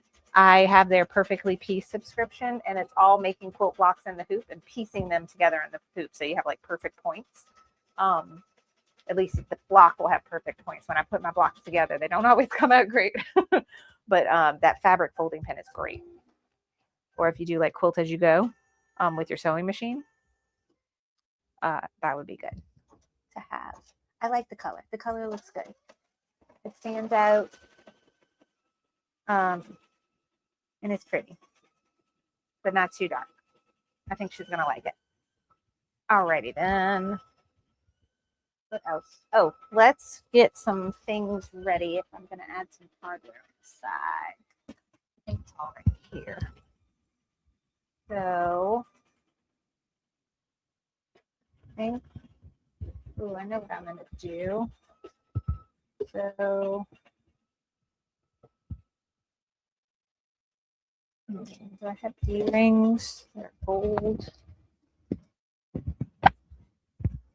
Digging through my stuff. Okay, so like, I'm going to show you my other bag. So this bag, I added a tab in it to add a key ring and stuff. So I could do that. There's lots of things that you can make this tab with. This is with a piece of fabric. I think that might be the fabric I used for the lining. And I sewed it with my sewing machine so that it wouldn't have any raw edges. You could also use a piece of ribbon or a piece of fold over elastic, any of those things. Now this design had a spot incorporated to like a placement of where to put this. This bag we're doing does not, but I'm thinking it will still work. So we're going to test it. Now, what you can put there, you can put a normal, I call a key ring, like one of these. You can put, this is a D ring, it's shaped like a D. And then this is a D ring with a lobster claw thingamabob. You could do that as well. So I think I'm going to put this on hers. And so then we can attach things to it. Yeah, I think I like this the best. And then we could put a little tassel. So that if I make her a cute little bag tag, I could do that. Let me go find some ribbon that will go with this, because that's the easiest thing to use with finished edges and everything.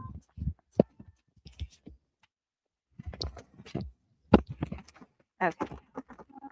I have this purple that might be a little too purple. I need, oh, this one's nice. All right, I'm digging in my closet. Oh, where am I? Here. This purple. Isn't that cute? I think that'll work. That'll look nice with the bag. Okay, we are done stitching her name. Oh, it came out really cute. Isn't that cute? So it's a little, this piece in the fabric is here, which kind of throws it off, but I like it. I still think it's pretty. Okay, so the bag is quilted, the name is on. We're done with that. So now let me figure out at what point can we add a little tab coming out the side here, and we have to have the ring in the tab before it gets stitched in place, because we won't be able to add it in after. So it's going to look something like this. We can also make it to where the tab is on the side where the zipper pull is. Because I'm adding this in here without the design actually calling for it, I can add it to either side. I think I want it on this side. Okay, so just for me, it's just figuring out how much I want it to poke out and then giving yourself a good amount of wiggle room for the inside. So that looks good. I'll tell you the actual length. And it's about 2 inches. So 2 inches and then my ring. I'm going to put this on the side, and now I got to figure out at what step I would actually put that in place, but I think it's soon.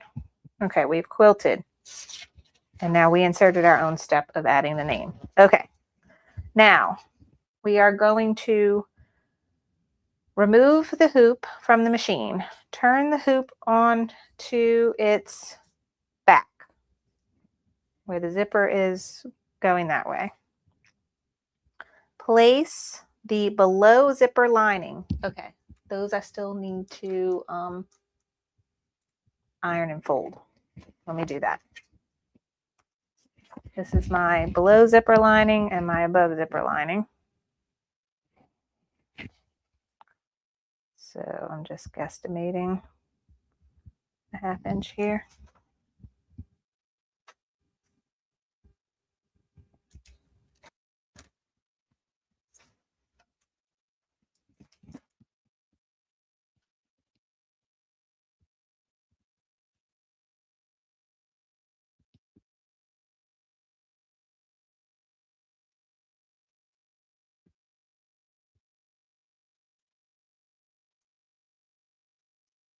Okay. All right.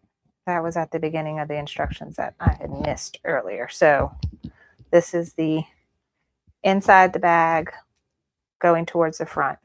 And I'm guessing we're going to have it something like this. It's going to be on the back. Okay. So back to the back of our hoop. And the lining right side up with the folded edge aligned to the right of the zipper teeth. Tape all 4 corners in place. So something like this. Because what's going to happen is it's going to end up doing a stitch line right here. So we do want to make sure the color is something that we want, because it's going to be visible. And that's going to end up stitching this into place. Okay. Yeah, it's going to stitch the whole piece on the front. Okie dokie smoky.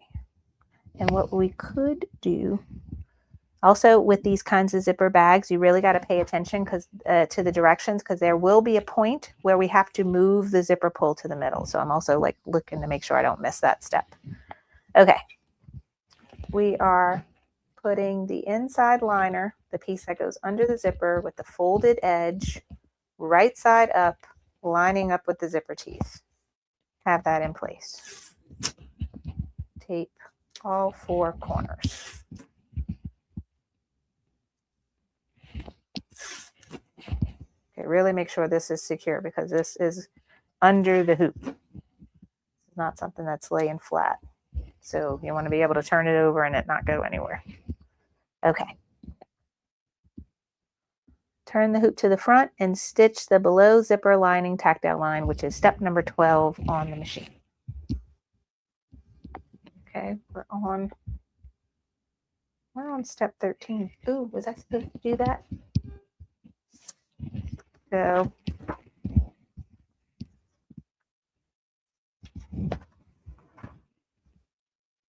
I added a step. So my step 12. So now I'm actually on my machine says 13. but it's step 12 for them. Okay, that's why I was confused. Because I added the name, I added an extra step. Okay, when you're sliding your zipper on, make sure your fabric didn't move underneath the hoop or come untaped. Okay, all right, and again, this needs to be a color thread you want. So I need to go back to my purple thread. All my little accent pieces that are seen, I'm going to do with the same color thread I did the quilting in. But you can do whatever thread color you want.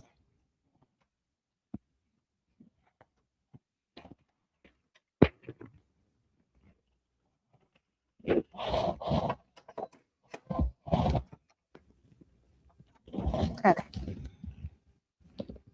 Done. Done. And something I was thinking of for as far as where to add our D-ring ribbon piece. You want it to get stitched when it's built into the design. What happens is it'll stitch a little placement stitch showing you right where to put it, and then it will go and stitch over it a couple times to really secure it in place. So if I look at this, if I added my D-ring now, it would stitch over it once, and then it would stitch over it twice, stitch over it 3 times. I'm sure this last one, it's really going to go several times. I'm going to wait. I don't need to do it now.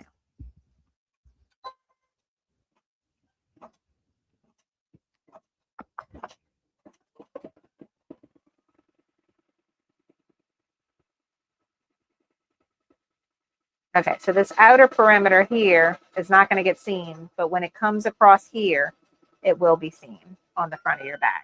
And now it's going to do a bean stitch. And that is getting our lining, inside lining all in place with only one stitch line of that being seen on the front.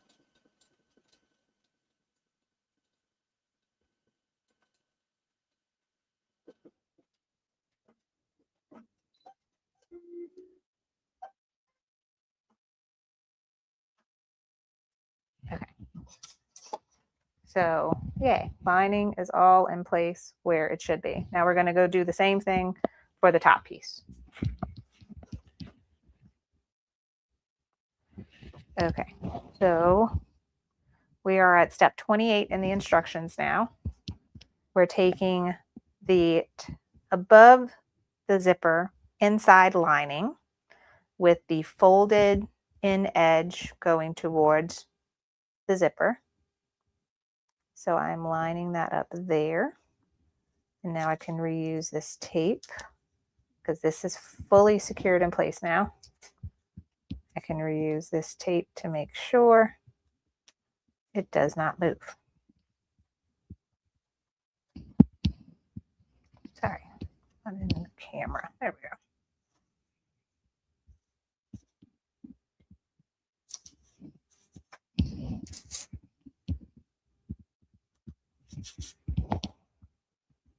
Okay, so now it's going to go do the same process where it's going to go and box in the top portion here, securing this back lining piece. And you see why we did the name before we did this step? Because if we would have done the name after this step, you would see the back of the embroidery when you unzip the bag and looked on the inside. So now it's hidden in between the lining and the front. So if you do add any personalization, doing it before you start adding the lining is really going to give it a much more professional looking finish. Okay, again, the red color is going to be seen with this step just above the zipper.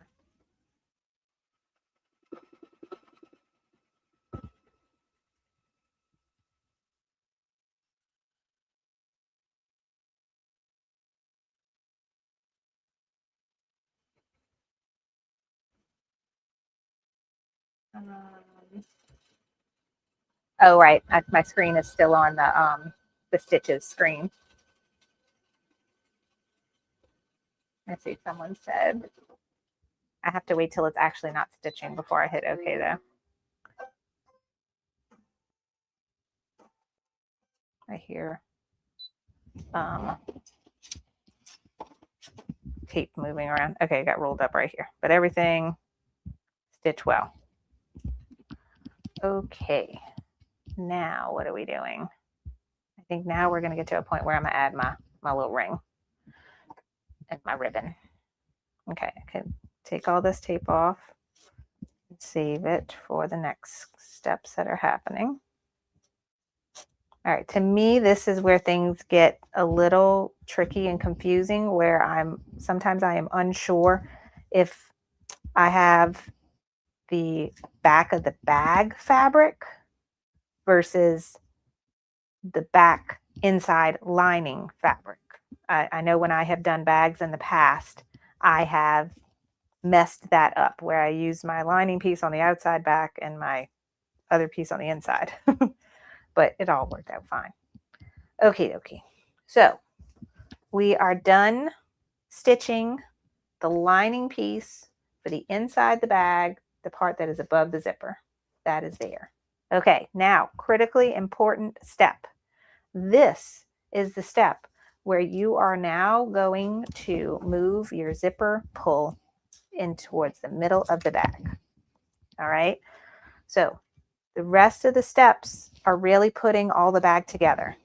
If you leave your zipper pull out here when your bag is done stitching, you will not be able to open it. Same as if I would have put my zipper pull at the bottom, I wouldn't have been able to open it. So start with it at the top, start with it closed, and then at this step, which is after you stitch, depending on if you added personalization or not, after stitch step 13, or after you have added the lining for the top of the zipper, you're going to open it up. And so what I do is I'll open it to the middle of the bag like this. I'll pull the zipper pull down and I will tape it in place. I do not want it getting in the way of anything. There we go. That is there. This tape is no longer needed as well, because all of that's down. Okie dokie. Now, after I've done that, I'm going to add my little accessory piece of the ribbon with the D-ring or key ring, whatever you want to add. Okay, so we got to think about this for when the bag is done. We're kind of stitching it. The finished product, when it's stitched, is going to be inside out. So we want the final product to look like this with the D-ring poking out. But for the stitching step, we need it to go in towards the bag. Okay, so you're going to put your raw edge of your ribbon or your fabric, whatever you're using, poking just like all your raw edge of your fabric is out here. And you can put it wherever you want, because like I said, this particular bag is not made to have this accessory, but we're just kind of adding it in. Make it to where you have at least a ½ inch of the ribbon or fabric poking out past the seam line. And I'm going to put a piece of tape on both sides. I'm going to put a piece of tape here. Snooze.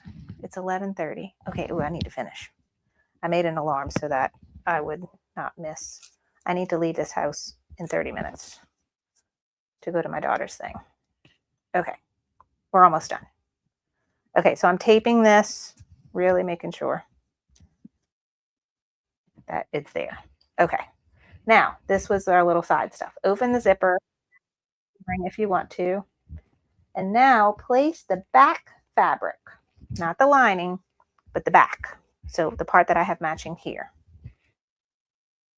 Right side down, completely covering the front of the project, like this.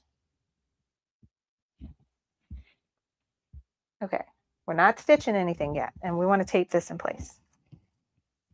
We're going to add 2 pieces before we actually go and stitch.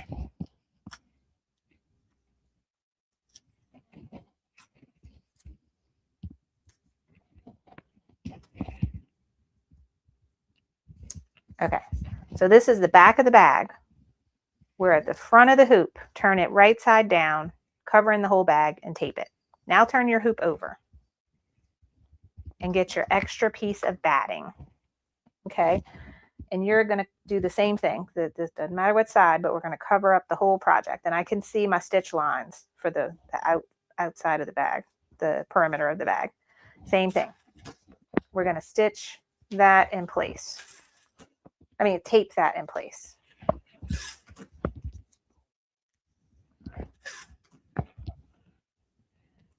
Okie dokie.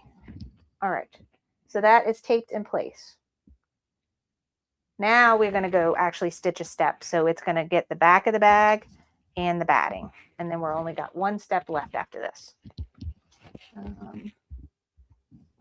There we go. So the back fabric, the batting is taped. When I slide my hoop on, I got to make sure that batting doesn't shift on accident. All right. And it's just going to do an outer perimeter stitch. It should at no point go anywhere close to where my D-ring is that I taped out of place and my zipper pull that I have taped out of place. All right, so this goes a whole rectangle around the bag.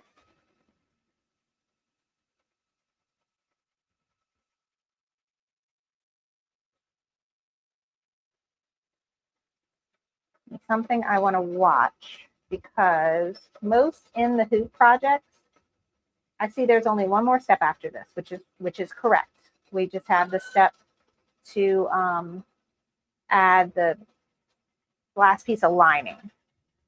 But some in the hoop project have an extra step at the end because, like, I know this machine, when it is done, it will want to return to the center of the hoop.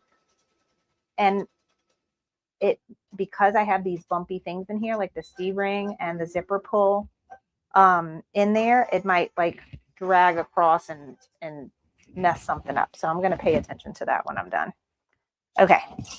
We now have the back of the bag attached, the batting attached. So there's only one piece left, and that is the back lining piece. This is the inside lining, but is the lining for the back of the bag. Okay, we are going to remove the hoop from the machine. Turn it to the back. Place the back lining piece right side down, covering the project, and tape all four corners into place. So this is me reusing my tape.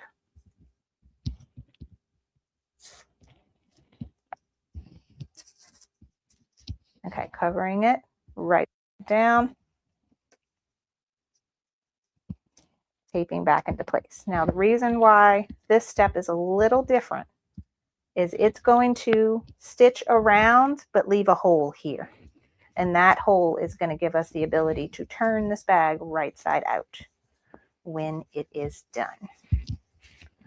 Okay. So that is in place. That's that lining piece. Turn it over, make sure it doesn't mess up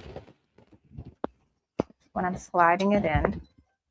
Okay, so this box that we did before that, it went around twice. So I know I got 2 stitch lines here holding my ribbon with my D-ring, and I'm pretty sure this is going to go around twice. So that should be like super secure in there.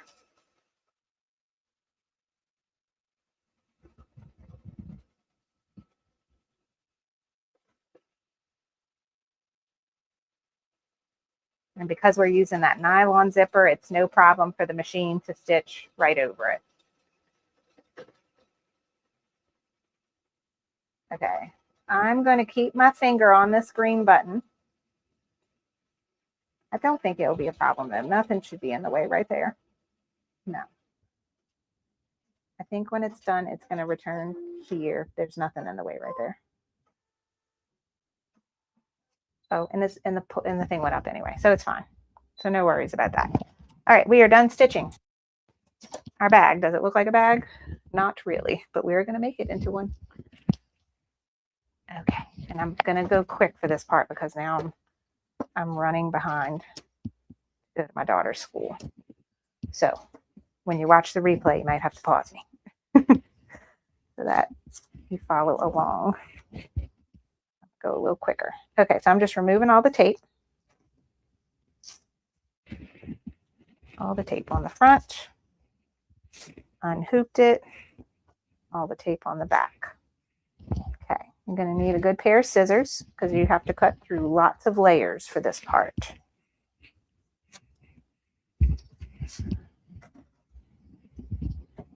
What's the name of the font I used? It's called Twinkle Star, and it's by Creative Appliques. Right? It's like one of my go-to fonts. I use it all the time. Okay, I'm on the back of the hoop, and I could tell I'm on the back of the hoop because there's no stitching here and here. The first thing I'm going to do is make myself a little angled piece like that and like that. Okay, and so I like it like that because when I go and I end up folding that in, it's going to hide it nicely. Now for the rest of the bag, I'm going to cut like a 1/4 inch away from the seam line. And this is where I'm talking like we got lots of layers to go through here. So good pair of scissors. And when you get to the corners, you're going to snip them close so that when we turn it, it will, I'm cutting way too close. Let me get over a little bit. Okay. It will turn those corners nicely.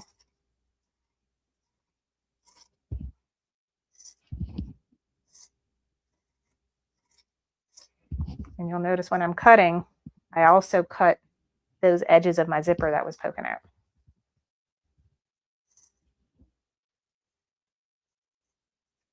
Okay, and then I'm gonna cut here. That's about good. Okay, so we have a rectangle with a little hole opening.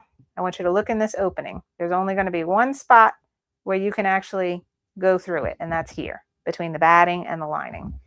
And you are going to turn this. Oop, I done ripped the stitches. I'm gonna have to go fix that with my sewing machine after.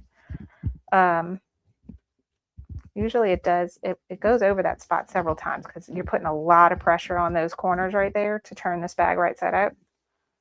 I might have snipped it with my scissors too. That might be the reason. To go fix that. Okay. So now you have turned the bag like this. Now, am I doing this right? Something doesn't seem right.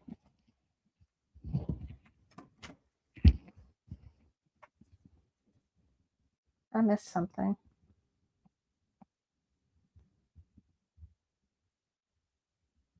No.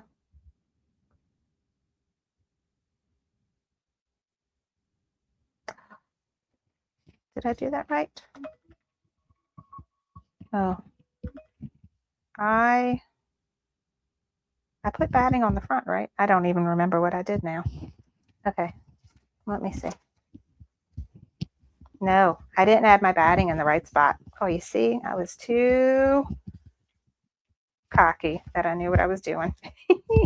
When I stitched this last step, this is confusing. And normally this is not. Okay.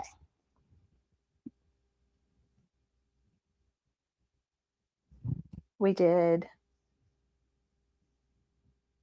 the batting on the back, on top of the back fabric. And you know what my mind read? On the back of the hoop. So I have the batting on the wrong side. So I think I am going to have to rip some stitches, but this is still all I can salvage. This is not a seam ripper. Seam ripper.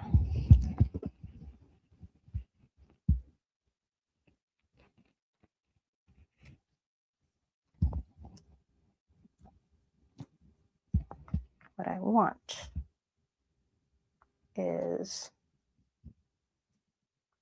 to get in here.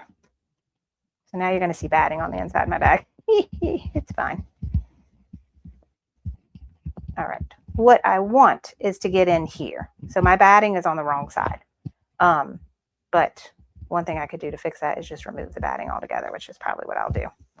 And now when I turn the bag right side out, what you should see, because you did this correctly, unlike me, you should see your 2 pieces of lining fabric here.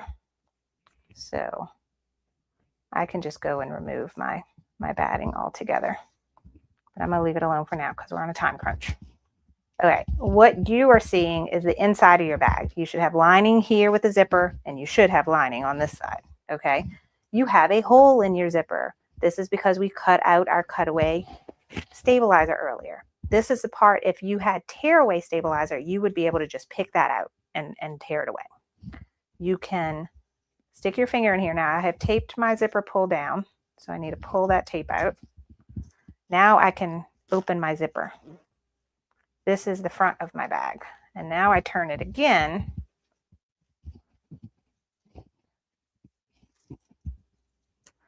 And this would all be stitch closed, but I messed up, so I have to go and fix this. But now what I have is the front of my bag. You could see my little top pieces of fabric there. I could take a turning tool or like a chopstick or something and make sure my corners really point out. You will not see a hole here. This will all be completely closed, okay? And your back fabric is there. What you will see is when you open up your bag and you're looking at the bottom of your liner, only your liner piece will have a hole in it. And that's when you can go, and while it's turned out like this, you can take those, tuck those pieces in and use your sewing machine to run a line there. You can hand stitch it, or you can use fabric glue or like iron-on hem tape kind of stuff, like fusible hem tape. You can put that there to get that hole closed, okay? And then you will have your zippered bag. All right, I hope I didn't mess y'all up at the end there, because I messed myself up. But you could see that it can be confusing. Like I just read something wrong. I read back and my mind went directly to this piece should be on the back of the hoop. It should not. It should be on the front of the hoop on top of the back fabric. Okay, so that's where I went wrong. So I can fix this with my sewing machine to get it back right. And what I'll do is I will just go ahead and remove this batting piece altogether, so the back piece won't have any batting. Or I can unstitch it and do the whole perimeter over again on my sewing machine. So I'll be able to fix this, but I don't want you to go through that. So pay attention to step number 32. That's where I had a hiccup. And then when you turn everything out, it should come out super cute. But you could see our little tab is in there, sewn in place. Our zipper is sewn in. We didn't need any zipper to stop because the bag itself is going to stop it. You can see the accent piece, how cute, the quilting, and how the back goes with it, and then your lining in there. Okay. Any questions? But I promise I probably can't stick around too long because I gotta go. All right. So I was hoping this would be a super easy beginner in the hoop project, but you can see how things can go wrong. And we can troubleshoot ways to fix them, or we can just stitch it again. That's probably another thing that I will do. But I think I can salvage this. If this would be for me, I'd salvage it. But because it's from my friend, I might restitch it. But pay attention to that part with the adding of the batting on for that last step. But that is all for today. I hope you enjoyed this project. This is a free design download on Kimberbell's website, so you can go and grab this bag, quilted bag design, and then you can add any kind of personalization that you want to it. It can be stitched on any machine that has a 5x7 hoop or larger, but it only comes in that 5x7 size. And you can personalize it. You can add a cute little tab on the end to add some tassels, or a little key ring, a snap tab, another fun in the hoop project. Have fun with zipper tape and zipper pulls once you get comfortable actually stitching out the bag the correct way. All right, so that's it, everyone, for our March sip and stitch. The next time we are getting together is April 24th. Ooh, and we're going to do a big applique sweatshirt, like a mama sweatshirt. And I was thinking we can have fun with this and maybe like grab like an old baby blanket or like an old baby onesie and use that for the material to fill the applique. So I'm thinking like this would be cute Mother's Day presents. And I haven't picked what I want to use yet, but my friend Dawn at Creative Appliques, who I used her name font, her lettering font today. I think she came out with this super cute applique font that has like a lace edge to it. So like it embroiders like a lace looking design around the applique. So I think that would be super cute too. So I'm pretty sure that's what we're going to do, but we're doing it definitely on Friday, April 24th at 10:30 a.m. We're going to go back to normal time. All right, guys, that is everything for today. Thanks so much for joining me. If you have any questions, you can feel free to email me at hello@carlybell.com, or you can write comments below the YouTube video, or on my Facebook page. We have a great Facebook group community that is super helpful. Everyone in there is so nice and helpful. Come join us over there. It's a great place to also ask questions. All right. And yes, VIP Zoom is on Tuesday. We are going to be digitizing using Stitch Artist. So it's going to be a fun class. Even if you don't have Stitch Artist, you can get the free demo version and still follow along in class with us. And that will help you decide if, hey, do I want to invest in Stitch Artist? Because it is awesome. Okay. All right. Thanks, everyone. Have a great rest of your day and a wonderful weekend. Bye.